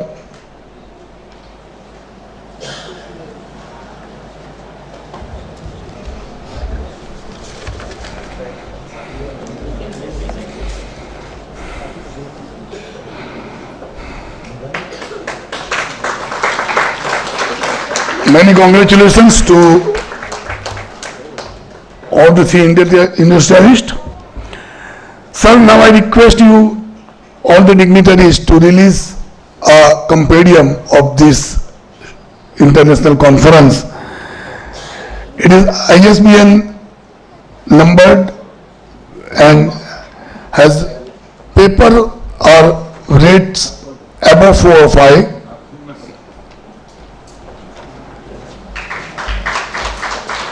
Organizing chairman, organizing secretary, and all who are engaged in this international conference.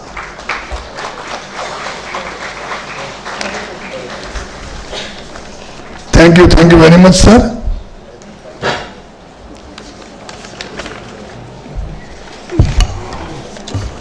Now, हमारे बीच उपस्थित सभी महानुभावों का हम सम्मान करेंगे, उनको felicitate करेंगे। सबसे पहले मैं NADSCL के मैनेजिंग डायरेक्टर रईस अहमद साहब से विनती करूंगा कि वो हमारे honourable vice chancellor doctor ZB Patel sir का मेमेंटो और शॉल से सम्मान करें।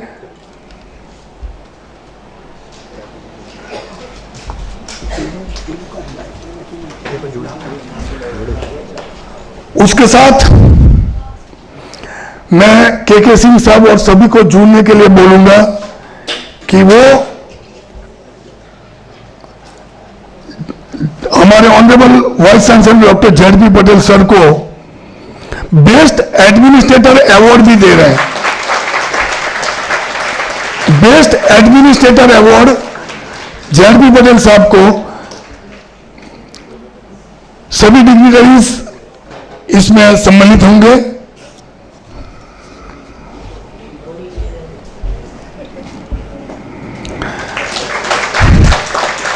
जैसे कि पहले बताया गया, जब से उन्होंने धुरा संभाली है इस यूनिवर्सिटी को नई उड़ान मिली है और उसी तहत best administrator award honourable vice chancellor doctor ZB Patel sahab को प्रस्तुत किया गया।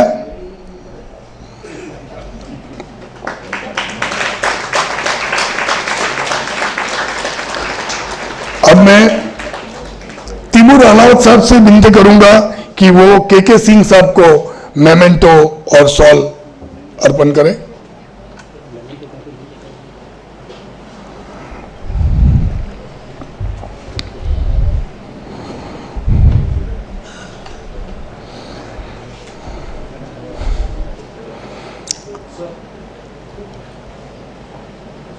अब मैं डॉक्टर NM चौहान से विनती करूंगा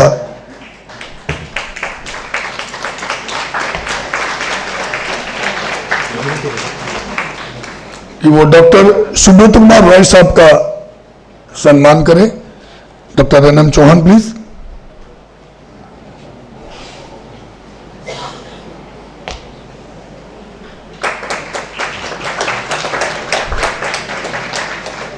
मैं डॉक्टर अलका सिंह मैम से विनती करूंगा वो पॉलराज राजामणि सर का सम्मान करें। Alka Singh ma'am please.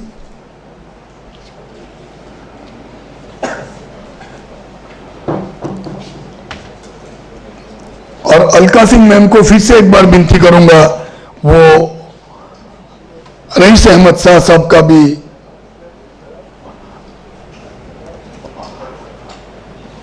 सम्मान करें।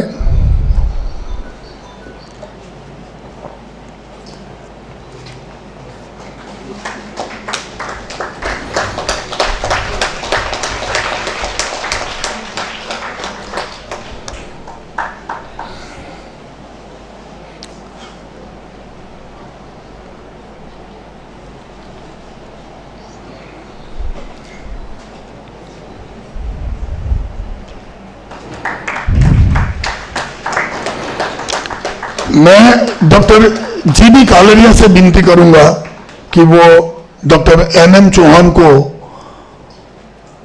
शॉल और मेमेंटो अर्पण करें।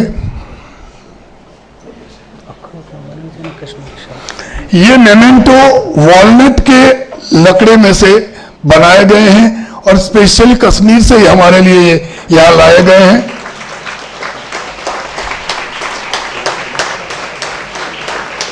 अब मैं ऑनरेबल वाइस चांसलर सर से विनती करूंगा, वो डॉक्टर एनएम चौहान को NADSCL कॉर्ड से लाइफ टाइम अचीवमेंट अवार्ड प्रस्तुत करें।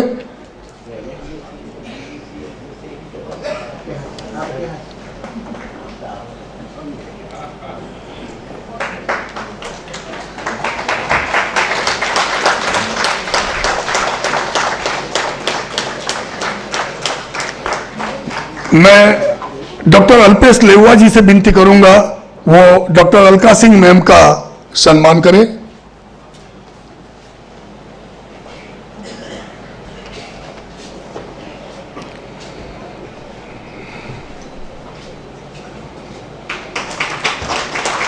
और मैं डॉक्टर विनय परमार जी से विनती करूंगा, वो ऑर्गेनाइजिंग सेक्रेटरी डॉक्टर अल्पेश लेवा जी को मेमेंटो प्रदान करें।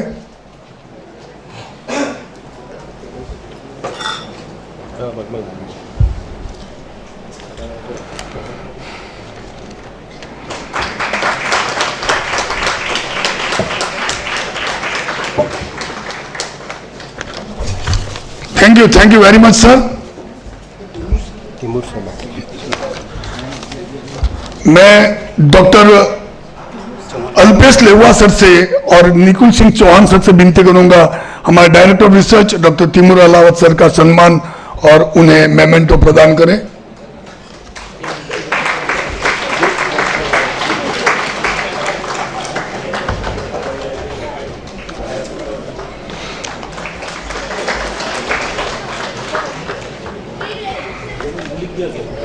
हम अब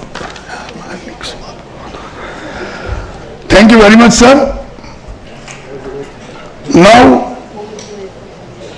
हम वो शख्सियत को बुलाने जा रहे हैं जिन्होंने जियो फिजिक्स में पोस्ट ग्रेजुएशन 1983 में किया और फिर PhD क्रॉप बिल्ड फोरकास्टिंग में 1988 में बनारस हिंदू यूनिवर्सिटी वाराणसी से किया। He joined National Center of Medium Range Weather Forecast in 1990 and worked for more than 33 years in the government organizations, Ministry of Earth Science, New Delhi, Indian Meteorological Department, IMN, in various capacities, from senior scientific officer to head of agronomy division and additional director general of meteorology.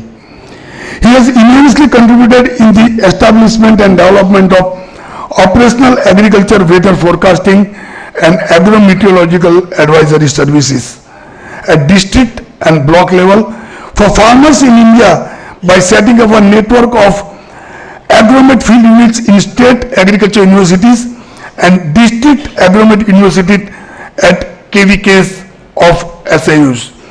So with your big round of applause, I invite Dr. K.K. Singh Saab.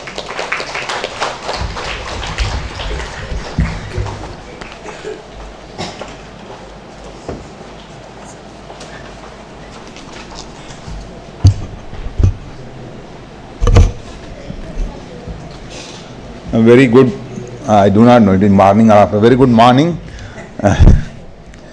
And at the outset, I would like to thank immensely for inviting me to be here, and I am really happy to be here among learned galaxy of the scientists, academicians and delegates. So thank you, sir. Our Honorable Vice Chancellor, Dr. J.P. Patel, sir. I am really very happy. And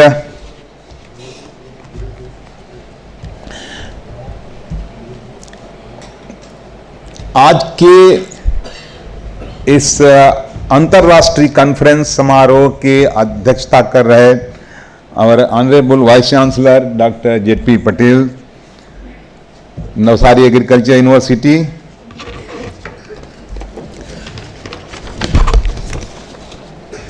Our guest of honor for this function, R.A. Shah Sahab, Chairman NADCL Baramulla, Dr. S.K. Rai, Director ICR Atari Pune. Our special guest for today's function, Dr. Rajamani, Dean School of Environmental Science, Jawaharlal Nehru University, Dr. Timur Halawat Sahab, Director of Research and Dean PGS, Navsari Agriculture University, Dr. N.M. Chauhan, Director of Extension Education and Organizing Chairman for this event, Dr. Alka Singh, Principal and Dean, and cohorted Padma Shri awardee Ramma Ben Gami, Dr. Alpesh Liva, Organizing Secretary, NADCL officials, learned dignitaries sitting on the dais and off the dais, distinguished delegates, farmers, students. First of all, I would like to thank to the scientist, author of the books released today by Vice Chancellor and other dignitaries. And writing something is very difficult, and that too for the interest of the community, means farming community or even intermediaries in agriculture sector. That is very important. Thanks to all the previous speakers, they enlightened us about the climate change and its adverse impact. So I have in fact taken the help of our Dr. Narendra Singh Manohar ji, and I prepared the 5-page, but I am not going to read all this, right, because most of the things are already said.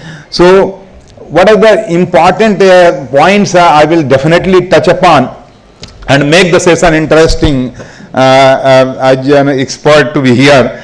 So climate change definitely said by many others emerging as but it's a global critical development issue affecting many sectors in the world. So global critical development issue means what? If we go 40 years back in 1980s, economic growth was on a top agenda for any country. Developed country, definitely they were at the higher pace, and developing country, they do not have the infrastructure, and it is true for India also. We did not have that much infrastructure. That time the agriculture sector was revolutionizing green green revolution. So economic growth, whatever the carbon emission, least care by any country, no care for the carbon emission, and we were not educated also, across the world we all were not educated for what will be the carbon emission and what impact it will be, right. So in 80s it was only the development means economic growth to foster the economic growth at whatever cost be in terms of the carbon release in the atmosphere. Now we see the fury of the carbon released, more than 400 ppm today. So what is the point here? So many, and COP, somebody mentioned, I think Dr. Lawat mentioned conference of parties, and then number of programs were taken up under National Action Plan on Climate Change. Of course, National Mission for Sustainable Agriculture, many other under NMSA, there are many programs taken up, and one is the National Innovation, and he mentioned about the NICRA program, right. So what is important for all these climate change due to the increase in the carbon dioxide in atmosphere and other greenhouse gases and the increase in temperature. So going to have, or it is already severely impacting. Analysis of the data, means rainfall data in the present climate has shown clearly that extreme heavy rainfall and heavy rainfall both are increasing. And in the 6th assessment report of Intergovernmental Panel on Climate Change, it is also highlighting that it will further increase, and if we contain the temperature within the 1.5 degree centigrade increase in the temperature globally, then the intensity of the temperature will be more 10% more, right, and the frequency will be 3 times more. The frequency will be 3 times more and intensity will be 10% more. Number 2, rainfall, because rainfall and temperature we talk, otherwise other parameters are also very, very important. And rainfall also by around 1.5 times rainfall increase. But if we talk about rainfall increase, but temperature is also there. So for agriculture, it's not, to be happy that more rainfall, it's a good, right? But effective rainfall will be less because evaporation will be more, number 1. And there are many other issues like what is, it's a total for the year, right? And but if you look at the distribution of the rainfall and the climate change scenario, either temperature distribution or rainfall distribution or distribution of any other parameter, so it is going to increase, and climate change means it will be manifested in terms of the extreme events, and that we are facing today. To 2023 was almost extreme events, country part of either this corner or that corner was facing extreme event compared to any other year in the recent decades. So that is, and every extreme event which India has faced has definitely made us to learn, right? And we are talking of the climate change impact on food security, livestock, livelihood, environmental security. Then what is our positioning? What is our preparedness in terms of the developing knowledge domain or climate information? And if the knowledge domain, then comes the advocacy and then outreach and application. So that is very important. What is the knowledge domain today? And for a farmer, because climate change is a global phenomena, even more dangerous than the terrorism, but it has to be applied by the farmers at a very small scale. So from global to a very small scale, means we can say the point.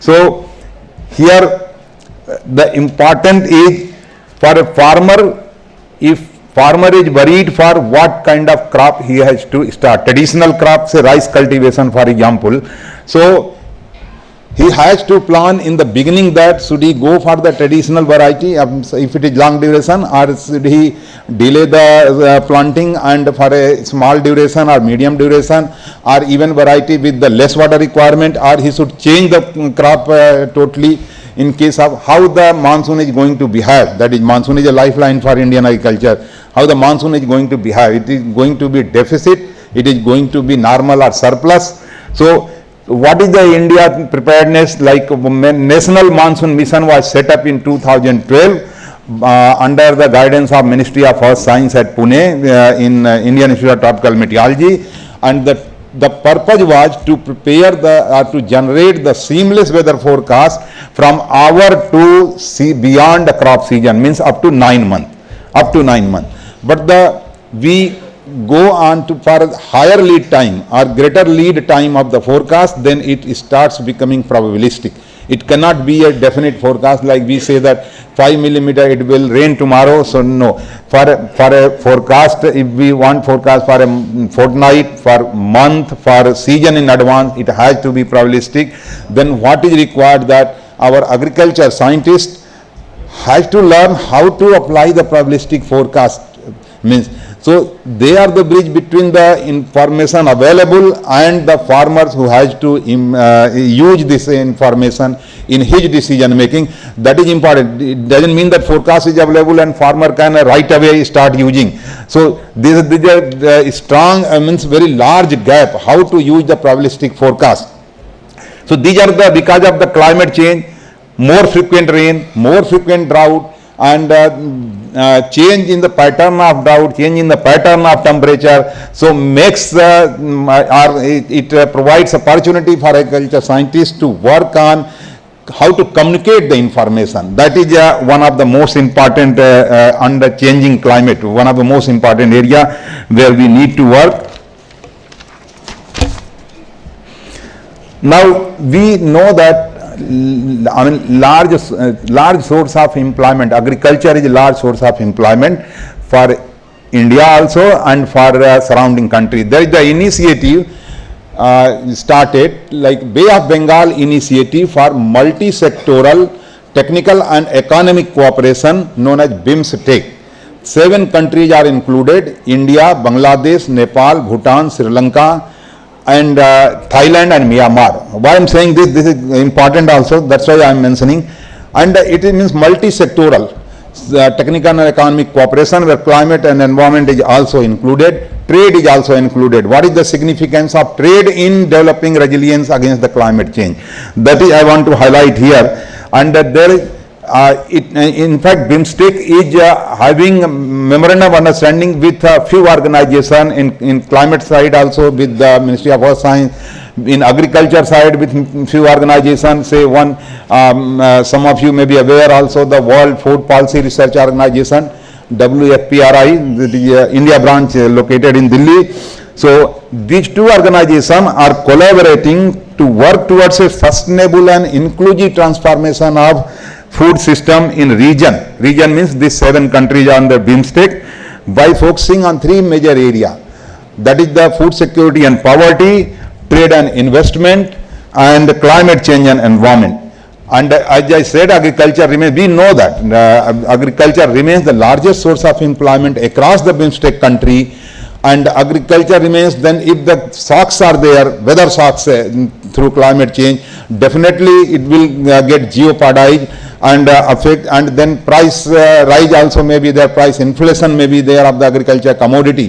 Say Bangladesh, it is mostly rice grown and horticulture also. Sri Lanka, again rice grown. I not much aware about the Myanmar and Thailand, what may be rice only, and Nepal, Bhutan, maybe not be rice but other crops, because their climate is entirely different, and India, all type of things.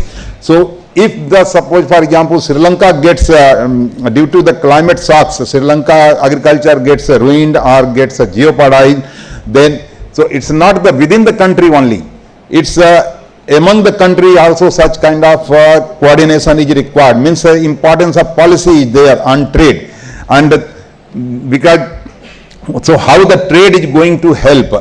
So BIMSTEC also is focusing on the trade policy also, and this is in fact long coastal area is there, densely populated coastline, and agriculture is most affected by under these all 7 countries, because so to accelerate the process of transformation towards more sustainable and nutritious and resilient food system, agri-food trade, which is currently far below its potential in this region, must play a pivotal role. Increasing agri-food trade builds greater resilience to weather and price shocks, facilitates more affordable and nutritious diets, and improves farmers' livelihood by integrating them into food value chain at regional level.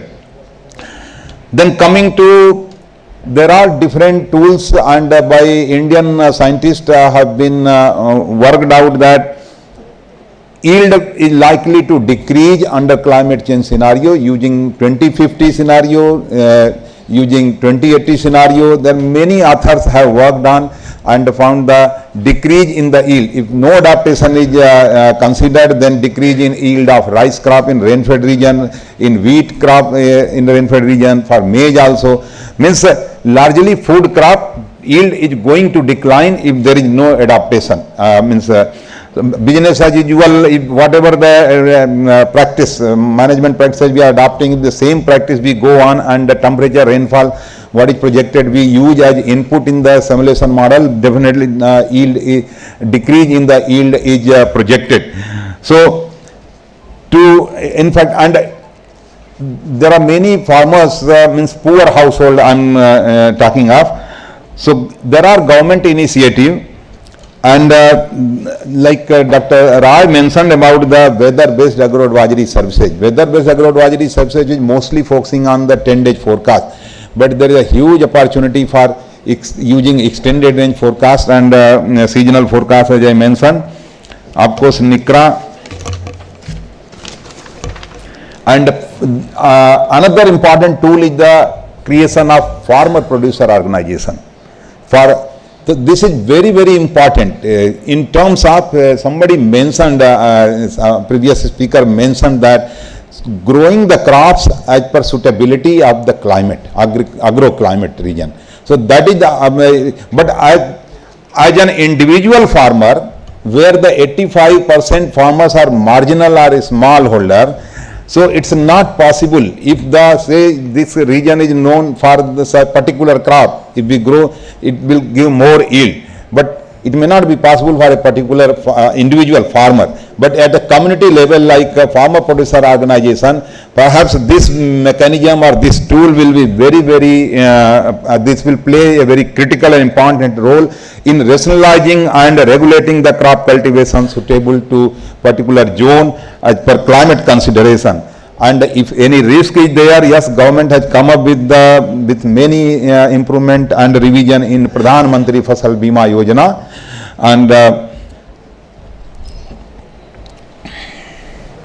And besides this, development in any country is related to energy generation and consumption for its economic growth, which was one of the major factors responsible for carbon emission, as we discussed, which was fossil fuel based. So efforts for mitigating climate change needs the energy transition from fossil fuel to renewable energy. And the renewable energy source is often infinite. And in this connection, at Conference of Party 26, even Honorable Prime Minister of India, to achieve the sustainable development goal, in written it was communicated to world community. There are 5 points very important, and that was also told and declared by him as Panchamrit, 5 nectar. And India will reach its non-fossil energy capacity to 500 gigawatt by 2030. India will meet, perhaps it may be achieved even before 2030. India will meet 50% of its energy requirements from renewable energy by 2030. Third, India will reduce the total projected carbon emission by 1 billion tons from now to 2030. Fourth, by 2030, India will reduce the carbon intensity of its economy to less than its 45%. By 2070, India will achieve the target of net zero emission. And we know that already it is declared become self-reliant India, means come in the category of developed nation by 2047. And keeping this into consideration, this year only in the month of August, a Atmanirbhar National Research Foundation was established in the country by Parliament, and the job of our duty of the Atmanirbhar National Research Foundation is to set the high-level strategic direction for Atmanirbhar research and development in India, and that is most required. Otherwise, if we look at the industry mostly, because it is the industry which is supporting economically. So industry normally don't wait for their R&D sector is also not very not at a grown level, and also they import the technology. So if we import the technology, so definitely we cannot be self-reliant. To keep that spirit into consideration, and also recommended as said in the National Education Policy for Research and Development. So this Atmanirbhar National Research Foundation was established, and Finally, Government of India has formulated scheme plans to make agriculture more resilient to climate change, like National Mission for Sustainable Agriculture under National Action Plan on Climate Change, which will help in evolving and implementing strategy to make Indian agriculture more resilient to the changing climate. And one more point I would mention, with the United Nations Development Program, one at the very small scale pilot study was carried out, hazard risk vulnerability analysis at block and panchayat level. Hazard risk vulnerability analysis has been done by the National Institute of Disaster Management, right? And due to climate change, this is increasing. But at the panchayat level important, because next step is that adaptation strategy should go into the development plan of the panchayat. That is the point, and that was done in Uttarakhand for Uttarkasi district and in Sikkim for one district. So this kind of effort is required to be scaled up across the country. And finally, coming to end, I am sure this international conference on impact of climate change on global food, livelihood, environment security, advanced approaches and mitigation strategy will be successful and comes out with recommendation on adaptation and mitigation strategy to reduce impact of climate change on agriculture and productivity. Thank you all, please.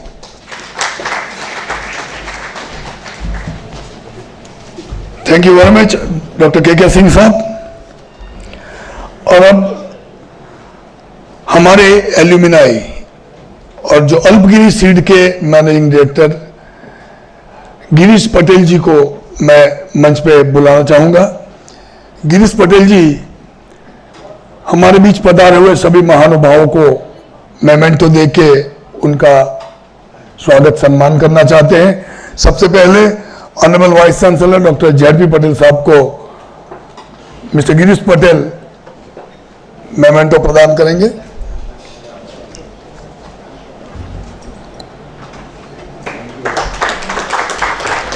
Doctor K K. Singh साहब को भी गिरीश पटेल जी memento प्रदान करेंगे.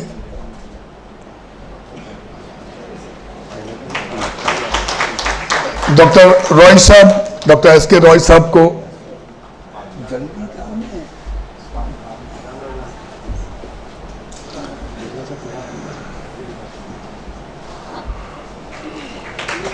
Doctor Paulraj Rajamani sir को भी वो memento प्रदान करेंगे.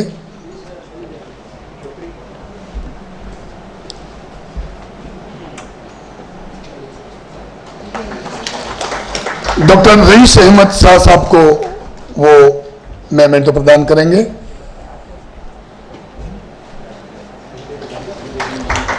Director research doctor Timur Ahlawat sahab को मेमेंटो प्रदान करेंगे गिरीश जी.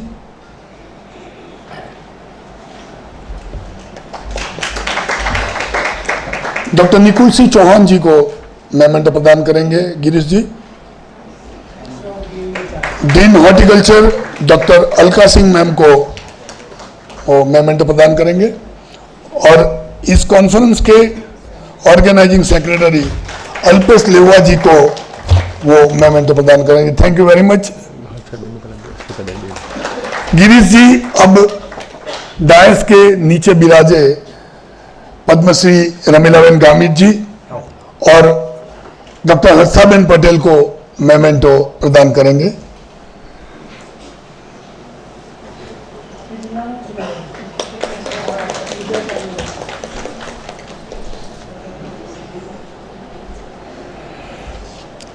Thank you very much Girish Patel.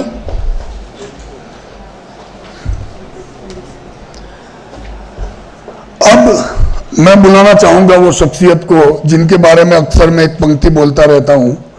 अजीब सिलसिला है उनकी मोहब्बत का, न उसने कैद में रखा न हम फरार हो पाए. एक ऐसी शख्सियत है जिनसे मिलते हैं उसे अपना बना लेते हैं. और चाहे कोई भी काम हो, अभी आगे के स्पीकरों ने भी बताया कि पहचानने में उनकी महारत हासिल है. किसके पास क्या करवाना है, कौन क्या कर सकता है, वो उनसे भली बाती ये यूनिवर्सिटी में कोई नहीं जानता. और जम्मू कश्मीर से जो हमारे लड़के आए थे वो भी इनकी बातों से इतने प्रभावित हुए कि वो चाहते थे कि और टाइम मिले हमको, क्योंकि they was running short of time, उनको पूरा गुजरात घूमना था। लेकिन उनकी बातों से उनको इतना मजा आया कि साहब आपके साथ एक दिन पूरा गुजारना मिलता तो अच्छा रहता। हम सब तो गुजार ही रहे हैं उनके साथ पूरे दिन, लेकिन आप सबको भी ये मौका मिला है कि आप कुछ दिन तो गुजारो हमारे जेआरपी पटेल साहब के साथ। तो मैं बुलाना चाहूंगा इस इंटरनेशनल कॉन्फ्रेंस के president of the inaugural function, honourable vice chancellor doctor GRP Patel साहब।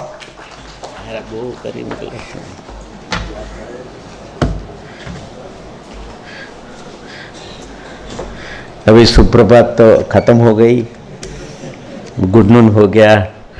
सबको नमस्कार। आपका सभी का नवसारी एग्रीकल्चर यूनिवर्सिटी में तहे दिल से मैं स्वागत करता हूं, अभिवादन करता हूं। और आज के हमारे मुख्य अतिथि डॉक्टर के सिंह जी है हमारे साथ डायस पर, आर शाह जी है, मैं managing director chairman NADSL, doctor Subrata Roy और पी राजामणि, हमारे director of research doctor Alawat, director of extension doctor Nikul Singh Chauhan, doctor Alka Singh, हमारे दोनों ADR doctor Lalit, doctor Vikas, Shrimati Ramilaben जो पद्मश्री है हमारे बीच में हैं, और हमारे जाने माने किसान जिगर देसाई है, जयेश भाई भी है अभी जिन्होंने हमारा अभिवादन किया। और इस सभी जो ऑर्गेनाइजिंग सेक्रेटरीज इस समारोह के हैं वो सब, और विभिन्न स्थानों से आए हुए सभी वैज्ञानिक गण, विद्यार्थियों, प्रतिभागियों और मीडिया के कर्मियों, भाइयों और बहनों। अभी इम्पैक्ट ऑफ क्लाइमेट चेंज के आधारित विषय पर हमारा 3 दिन का ये कॉन्फ्रेंस चलने वाला है। तो ये इंटरनेशनल कॉन्फ्रेंस के अवसर पर देश के सभी लोगों का इस वाइब्रेंट गुजरात और वाइब्रेंट यूनिवर्सिटी में फिर से मुझे स्वागत करते हुए बहुत हर्ष हो रहा है। ये विषय आज के दिनों में बहुत चर्चित विषय है और ये बहुत ज्वलंत विषय भी है, और इसको हमें बहुत सीरियसली भी लेना चाहिए, हल्के में लेना नहीं चाहिए। अभी ये नौबत आ गई है। तो क्लाइमेट चेंज का दुनिया भर में जो एग्रीकल्चर और एनवायरनमेंट पर ये इसी के ऊपर गंभीर असर दे रहा है, और ये दोनों बड़े इसके बहुत पहले के विक्टिम होते हैं। तो एनवायरनमेंट की असर हमारे एग्रीकल्चर की पूरी सिस्टम पे और इसके से जिससे जुड़ी हुई, क्योंकि एनवायरनमेंट और एग्रीकल्चर दोनों एक दूसरे से मिले जुले। अभी जो इस महीने ही चेन्नई में जो मिचोंग साइक्लोन जो आया और उससे जो बाढ़ आई अचानक और बहुत गंभीर रूप से चेन्नई प्रभावित हुआ। इसी तरह हम गुजरात में भी जो साइक्लोन्स बिपरजॉय जो आया, बहुत नुकसान हुआ, सरकार भी चिंतित थी, साइंटिस्ट भी चिंतित थे, और उसका प्रभाव का एक हमें एहसास करने का मिला। 2021 में अरब सागर में जब तौकते साइक्लोन आया था तभी भी हमारी सरकार बहुत चिंतित थी, क्योंकि गुजरात एक समंदर के किनारे हैं, तो उनकी असर गुजरात में सबसे पहले होती है। और जहाँ तक किसानों का सवाल है, किसानों को बहुत कुछ सहन करना पड़ता है। तो ये क्लाइमेट चेंज का ये जो हम विक्टिम जो है, ये एग्रीकल्चर जो है विक्टिम भी है और एक कंट्रीब्यूट भी कर सकता है। तो दोनों तरह से एग्रीकल्चर क्लाइमेट चेंज से जुड़े हुए हैं। और अभी जो ग्रीन हाउस गैसेस के बारे में हम बहुत सालों से बात करते रहे, और जो हमारी एग्रीकल्चर की जो भी प्रैक्टिसेस है उसमें से 30% तक ग्रीन हाउस गैसेस एग्रीकल्चर की सिस्टम से हमारे जो वातावरण में हम देते हैं। जो मुख्य रूप से हम जो एग्रीकल्चर की प्रैक्टिसेस जैसे केमिकल फर्टिलाइजर हो, चाहे पेस्टिसाइड्स हो, इंसेक्टिसाइड हो, एनिमल वेस्ट हो, उनके उपयोग के कारण ज़्यादातर एनवायरनमेंट में हमारे सिस्टम से इफेक्ट होती है। तो एक ग्लोबल पॉपुलेशन में भी वृद्धि हो रही है और इसकी वजह से फूड डिमांड भी वृद्धि हो रही है।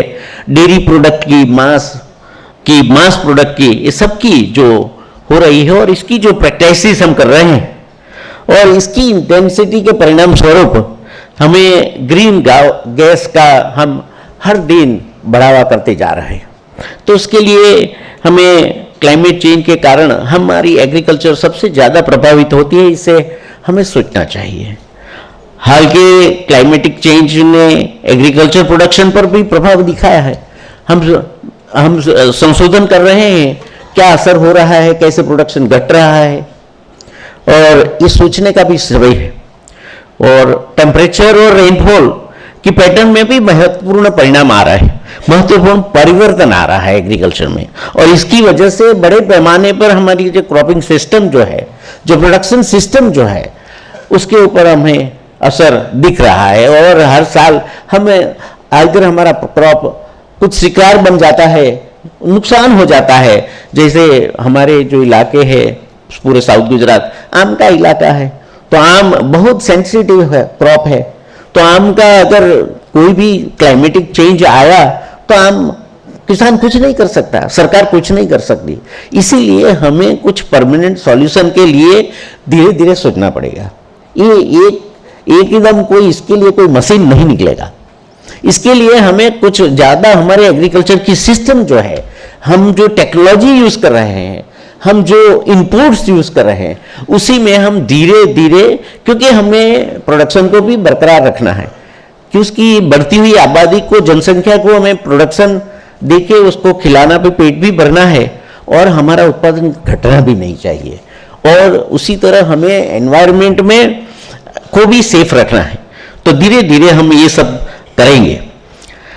तो हम सब जानते हैं कि बहुत हमारे 70% से ज़्यादा आबादी तो किसानी पर नपती है, किसानी करते हैं, और जो हमारे सभी परिवार जो है उसमें ज़्यादातर वो किसान एग्रीकल्चर पर नपते हैं। और इसमें भी हम सोचे तो 80 से 85% तो किसान छोटे हैं, क्या करवाएंगे हम, कैसे करवाएंगे? तो ये सब हम अगर सोचेंगे भी तो हमें ये सब ध्यान में रख के, ज़्यादातर बड़े किसानों का नहीं, लेकिन मैं तो कहता हूँ छोटे किसानों के लिए टेक्नोलॉजी ऐसी हमें ढूंढना है ताकि हमारा छोटा किसान भी ये टेक्नोलॉजी को अपना के इस एनवायरनमेंट क्लाइमेट चेंज में सुधार लाने के लिए उसका भी योगदान दे सके। तो हमारे जो एक्सट्रीम क्लाइमेट जो है, चेंजेस जो है, तो इसमें ग्रीन हाउस की वृद्धि के कारण हो रहा है। इसलिए ग्रीन हाउस गैस का जो एमिशन जो निकल रहा है उसको कम करने के लिए हमें उचित एग्रीकल्चर प्रैक्टिसेस को मॉडिफाई भी करना चाहिए, और क्लाइमेट मिटिगेशन में हमें महत्वपूर्ण योगदान देना चाहिए। हमारी एग्रीकल्चर प्रोडक्शन टेक्नोलॉजी पर गौर करने और पता लगाने की एक तत्काल आवश्यकता भी है। जो टेक्नोलॉजीज जो एनवायरनमेंट में कितनी ग्रीन हाउस गैस को कम करती है, ऐसी टेक्नोलॉजी पर हमें एग्रीकल्चर साइंटिस्ट को सोचना चाहिए। हमें कोई भी टेक्नोलॉजी ढूंढने से पहले, इसको इम्प्लीमेंट कराने से पहले वो कितनी कम ग्रीन हाउस गैस निकालती है उसके बारे में, क्योंकि अभी जो भी प्रोजेक्ट हम आज तक, तो मुझे ऐसा लगता है कि हम आज तक बिना सोचे ही टेक्नोलॉजी या प्रोजेक्ट रख देते हैं। अभी इसके ऊपर भी गवर्नमेंट को भी पॉलिसी भी ऐसी बननी चाहिए कि आप जो भी प्रोजेक्ट रखते हैं इसके ऊपर 3 साल संशोधन करते हैं, फिर जो टेक्नोलॉजी डेवलप करते हैं वो कितनी ग्रीन हाउस गैस कम करती है, मतलब एनवायरनमेंट के लिए कितना सेव है या कम कर सकती है। तो इसके बारे में भी हमें अभी सोचने का समय आ गया है और उसको गंभीरता से लेना पड़ेगा। ऐसे ही टेक्नोलॉजी ढूंढ के हम फिर बाद में दूसरे दिन इसके विपरीत परिणाम भुगतना पड़े, ऐसी नौबत नहीं आनी चाहिए। तो ये ग्रीन हाउस गैस कम करने के लिए बहुत सारे उपाय भी है, उसको धीरे धीरे हम कर सकते हैं। जैसे और जो हम अभी एक क्लाइमेट चेंज की वजह से फ्लड आ रहा है, ड्रॉट भी आ रहा है, सॉल्ट स्ट्रेस भी है हमारे पास, तो इसको कैसे सुधार कर उसको आगे चलाना है उसको देखना चाहिए। हम क्रॉप मैनेजमेंट स्ट्रेटजी को इम्प्रूव करना चाहिए, वाटर मैनेजमेंट में भी हमें सुधार लाना चाहिए और रिसोर्स प्रोड्यूसिंग टेक्नोलॉजी को अपनाना और एनवायरनमेंट इम्प्रूवमेंट स्ट्रेटजी का ये सभी जो है वो ही एक हिस्से है। डाइवर्सिफिकेशन अभी आजकल हम बात कर रहे हैं, हम इसके ऊपर भी गौर कर रहे हैं कि क्रॉप बायोडाइवर्सिटी और डाइवर्सिफिकेशन ऑफ क्रॉपिंग पैटर्न, ये इसके ऊपर हमें सोचना चाहिए। क्योंकि हम बहुत सालों से एक इलाके में एक क्रॉप होता है, चाहे राइस होता है, गन्ना होता है, आम होता है, कुछ फल होता है, फूल, हम दूसरे क्रॉप पे ज़्यादा डाइवर्स नहीं हुए हैं। इसकी वजह से अभी हमें क्लाइमेट चेंज का जो इफेक्ट जो है वो गंभीरता से इसी मोनो क्रॉपिंग की वजह से दिख रहा है। तो ऐसे सिचुएशन में अदर एनवायरनमेंट से हमारा जो कई सालों से जो करते आए हैं जो क्रॉप वो प्रभावित हो रहा है, तो हमारे पास विकल्प होना चाहिए। विकल्प तब होगा जब हम टेस्ट करेंगे, डाइवर्सिफाइड बायोडाइवर्सिटी एग्रीकल्चर में लाएं। अभी हम भी इसी के बारे में, हमारा इलाका भी है, मैंगो है, सपोटा है, गन्ना है, राइस है और हमारे सूरत के आगे भरूच के और कॉटन है, पिजन भी है, कुछ वेजिटेबल्स है, तो इतने सीमित मात्रा में है। लेकिन अभी काफ़ी नज़दीकी सालों में हमने ड्रैगन फ्रूट जैसे फ्रूट को भी बढ़ाया। हमने अभी रबर का भी हमने केरला में जो है वो रबर वाले को बुला के, एक एनवायरनमेंट कितना कंजीनियल है रबर के लिए, तो हम आने वाले दिनों में किसानों को एक रबर का भी ऑप्शन दे सकते हैं। तो हमने हमारे सभी फार्मों पे रबर लगाए, अभी हमारे 3-4 हज़ार प्लांट रबर के लगाए हैं। आने वाले दिनों में अगर क्लाइमेट चेंज में ये रबर अगर एकदम सूट हो जाएगा तो ये काम आ सकता है, किसानों को कुछ आय दे सकता है। और इसको क्लाइमेट चेंज को करने में हमारी यूनिवर्सिटी अभी एक नया जो कर रही है, क्लाइमेट चेंज में सभी आता है, एनवायरनमेंट भी आता है, पानी भी आता है, सॉइल भी आता है। तो इसी को सॉइल में, अभी सॉइल के लिए हम बहुत चिंतित हैं क्योंकि इतने दिनों के बाद अभी हमारा प्रोडक्शन स्टेगनेंट हो गया है। तो इसके लिए सॉइल की हेल्थ जो है वो हेल्थ को अभी सुधारना चाहिए, उसके बारे में सोचना चाहिए। कई तरीके हैं, अभी नेचुरल फार्मिंग है, ऑर्गेनिक फार्मिंग है, और भी तरीके हैं। लेकिन सॉइल का जो कार्बन जो है, जो सॉइल ऑर्गेनिक कार्बन है वो घट रहा है। अब इसको कैसे बढ़ाया जाए, और बढ़ाया जाए इतना ही नहीं, उसको सस्टेनेबल कैसे किया जाए, लंबे समय तक हमें हमारी सॉइल कार्बन देगी तो कोई भी क्रॉप हम कर सकते हैं।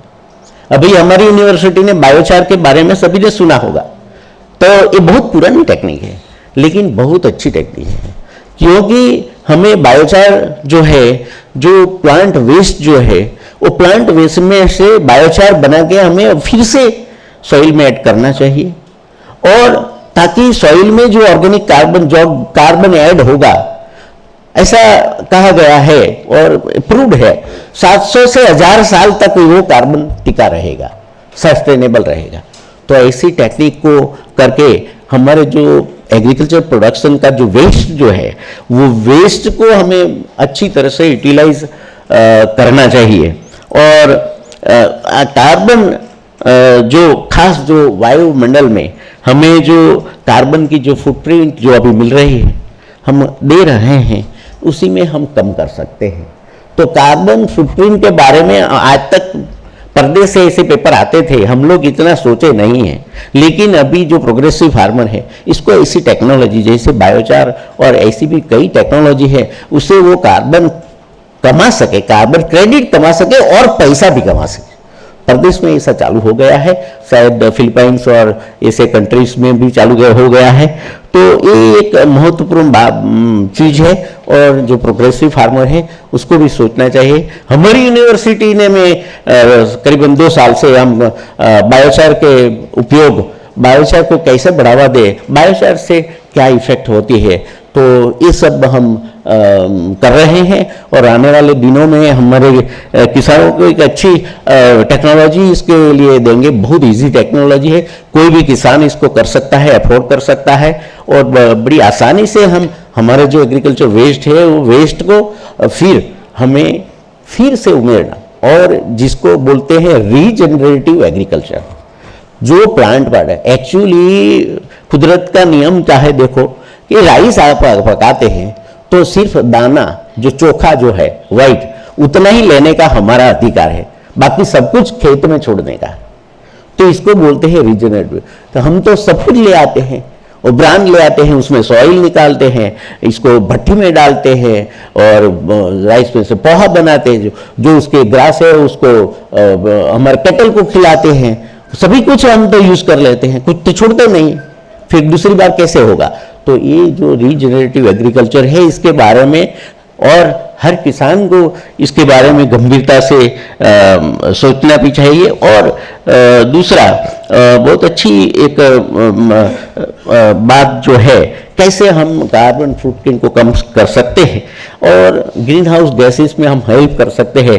तो हम सब जानते हैं कि जो हमारे पेड़ जो है, तो ये पेड़ जो है, पेड़ में हमें पेड़ को लगाना, बहुत सारा पेड़ कट गया, अभी जंगल भी बहुत कम हो गया।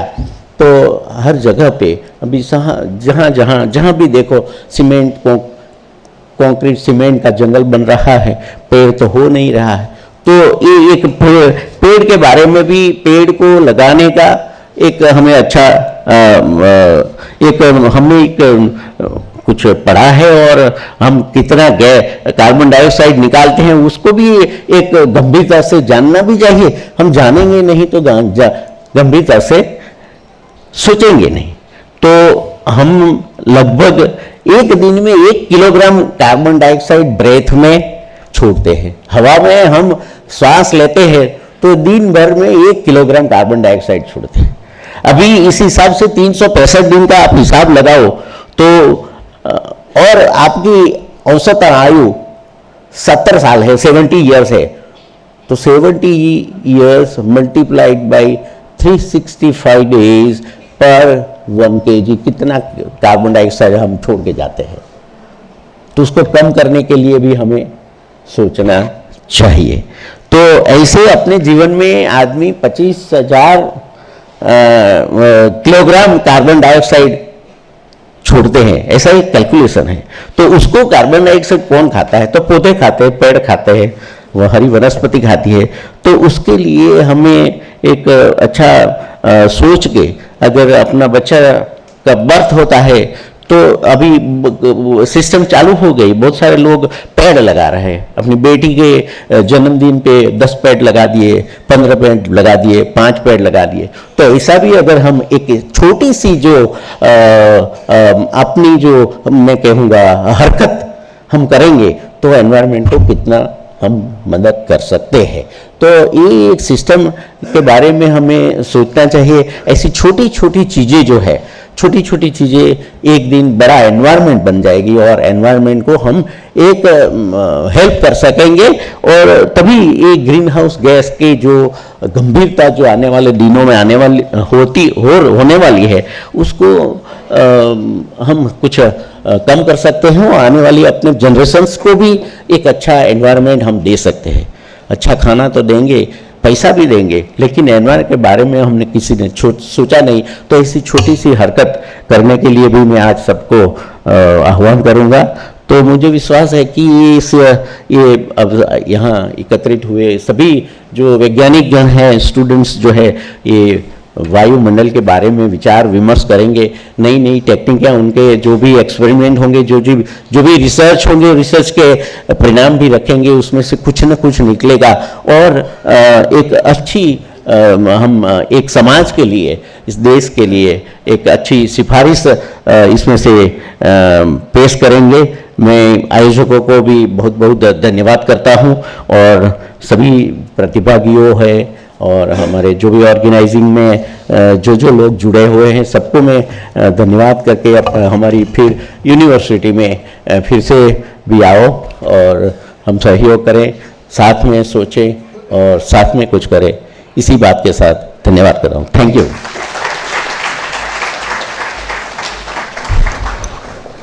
बहुत धन्यवाद सर, आपने बखूबी वायुमंडल के बारे में सभी को ज्ञात किया और सबको न्योता दिया, सब मिलके आओ इस दुनिया को जीने लायक, ठहरने लायक बनाए, सबका साथ सबका विकास। बहुत धन्यवाद सर फिर से एक बार। और अब मैं dean horticulture doctor Alka Singh ma'am से विनती करूंगा कि वो वोट ऑफ थैंक प्रपोज करें। Doctor Alka Singh please.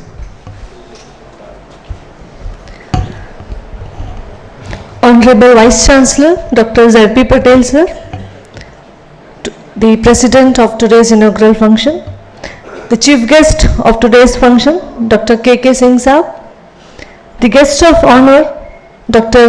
Rahish Ahmed Shah, Managing Chairman from NADCL, Dr. S.K. Roy, Director ICR Atari, Dr. Paul Raj Rajamani, Dean School of Environmental Sciences, our Director of Research and Dean PG Studies, Dr. Timur Halawat, Director of Extension Education, Dr. N.M. Chauhan, Deans and Principal of this university present here, Dr. D.D. Patel, Dr. Pastagia, Dr. Harshaben Z. Patel, Ramila Ben Gameji, Dr. Ruchira Shukla, all dear farmers and industrialists, delegates and dear students, a very good afternoon everyone. I feel privileged to present the vote of thanks in this international conference that is based on impact of climate change on global food, livestock, livelihood and environmental security, advanced approaches and mitigation strategies. एक बहुत बड़ा concept लेके ये conference होने जा रही है and everyone related with agriculture has been collaborating with this. It is really an honor for us when we are organizing this event. So first and foremost, I would like to express my deep sense of gratitude towards our Honorable Vice Chancellor, Dr. Z.B. Patel sir. It is only his vision, it is only his vibrancy that such kind of event could be organized, and that too within a very short time, and that too we are coming up with multiple events within very short spell of time. So I would request everyone to give him a huge round of applause to thank him. And it is he who is trusting us, who is giving us full freedom, and that's how the level of organization of any event goes to the sky. It touches the sky. So that is his compassion, his trust and his freedom. And it is his vibrancy and compassion that incorporates in each of us, among all the university employees. Thank you so much sir for giving so much of insights and trusting us for any organization of any event. I feel highly grateful to the chief guest, Dr. K.K. Singh Saab, Additional Director General, Indian Meteorological Department, for accepting our invitation as the chief guest of today's function. And it has been very difficult because the impact of climate change has already been felt even during his traveling. He's traveled almost during the night time and reached us, and still highly energetic to give us the insights so that we can organize such kind of event with full energy. Thank you so much sir. I thank Dr. Subrata G. Roy, Director ICR Atari, for being the guest of honor and giving your thought-provoking address with the theme of climate change. Thank you so much, sir. I thank Dr. Raish Ahmed Shah, the managing chairman of NADCL. It is his proposal, it is the proposal from NADCL to organize this kind of event at Navsari Agriculture University. So thank you so much, Dr. Saab, for trusting us, for trusting this university that we could collaborate with you and could organize such kind of event at Navsari Agriculture University. Thank you so much. I convey my thanks to Dr. Polraj Rajamani, Dean School of Environmental Sciences from JNU. He has also traveled during the night time. A lot of time has been given in travel, so yeah, thank you so much, and still with full energy, and you have given the address also so nice that it is not just the address, but I'm very happy, and I feel like collaborating with you, you can help us to make this campus even more eco-friendly. So we look forward for that kind of insights with you. Thank you, sir. I'm highly thankful to our Director of Research and Dean PG Studies, who is also the PI of NAHEP CAST project, Dr. Timur Alawat. He is the one who has been highly analytical and research-oriented personality, towering personality, who has been governing the overall research in our university. Thank you so much, and for collaboration with this event, with that, this kind of conference is being organized, and the whole NAHEP team with you. Thank you so much. I heartily thank Dr. N.N. Chauhan Saab. It is his initiative that such kind of conference has been taken up at Navsari Agriculture University, and with the bird eye view, who has been managing this whole kind of this event with so many meetings and seeing that everything goes well. Thank you, sir. I thank Dr. Harsha Benzet Patel for always being with us and encouraging us, inspiring us to organize such kind of events. I thank Ramila Ben Gamit ji for being here, and it's an you are being the inspiration to so many women and so many farmers as well. Thank you. I thank the ADRs, Dr. Lalit Mahatma ji, Dr. Vikas Naik,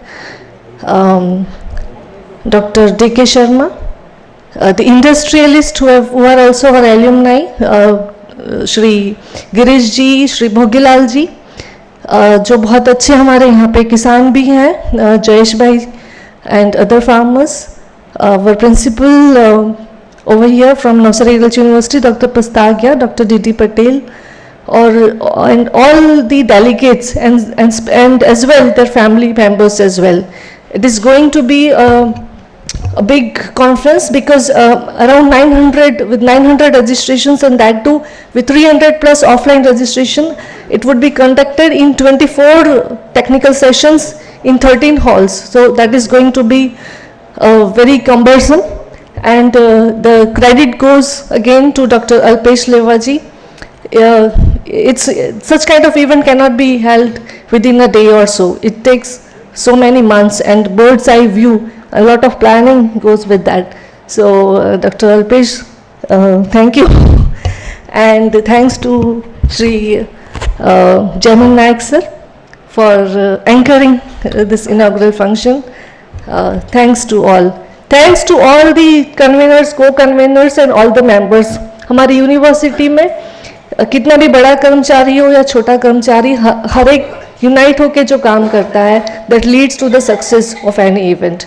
So I name is the name, but it includes the whole university for this conference. So let us all collaborate, engage and learn together to bring out some good strategies, mitigation strategies for climate change, and we can come up with some good strategies that could make our planet Earth more breathable and more beautiful. Thank you, everyone.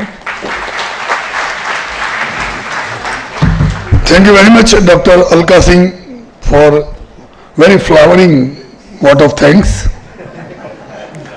और आपने बोला कि नवसारी में सब एक होके काम करते हैं, तो इसके बारे में कहना चाहूँगा कि गिरा न पाओगे लाख चाह कर भी शख्सियत को हमारी, हमारा कारवां हमारे चाहने वालों से चलता है, नफरत करने वालों से नहीं।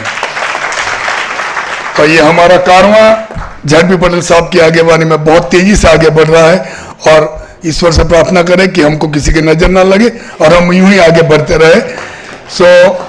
आज शाम को 7 बजे आप सबकी मेहमान नवाजी के लिए यह कल्चरल प्रोग्राम का आयोजन किया है। आप सब यहाँ सादर आमंत्रित थे, आप आइए और कल्चरल प्रोग्राम का लुत्फ उठाइए। और अब मैं सबको अपनी जगह पे खड़े होने के नेशनल एंथम के लिए विनती करूंगा।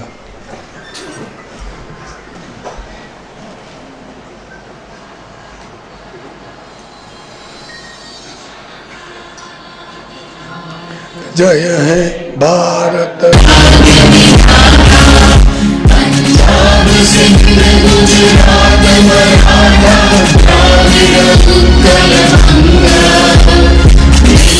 हिमाचल यमुना गंगा उच्छल जलधि तरंगा, तव शुभ नामे जागे, तव शुभ आशीष मांगे, गाहे तव जय नाम। जन गण मंगलदायक जय हे भारत भाग्य विधाता, जय हे जय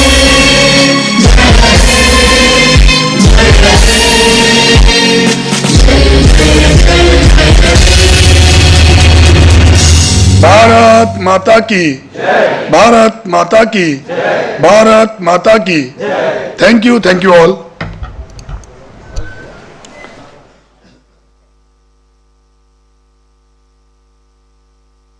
कहाँ पर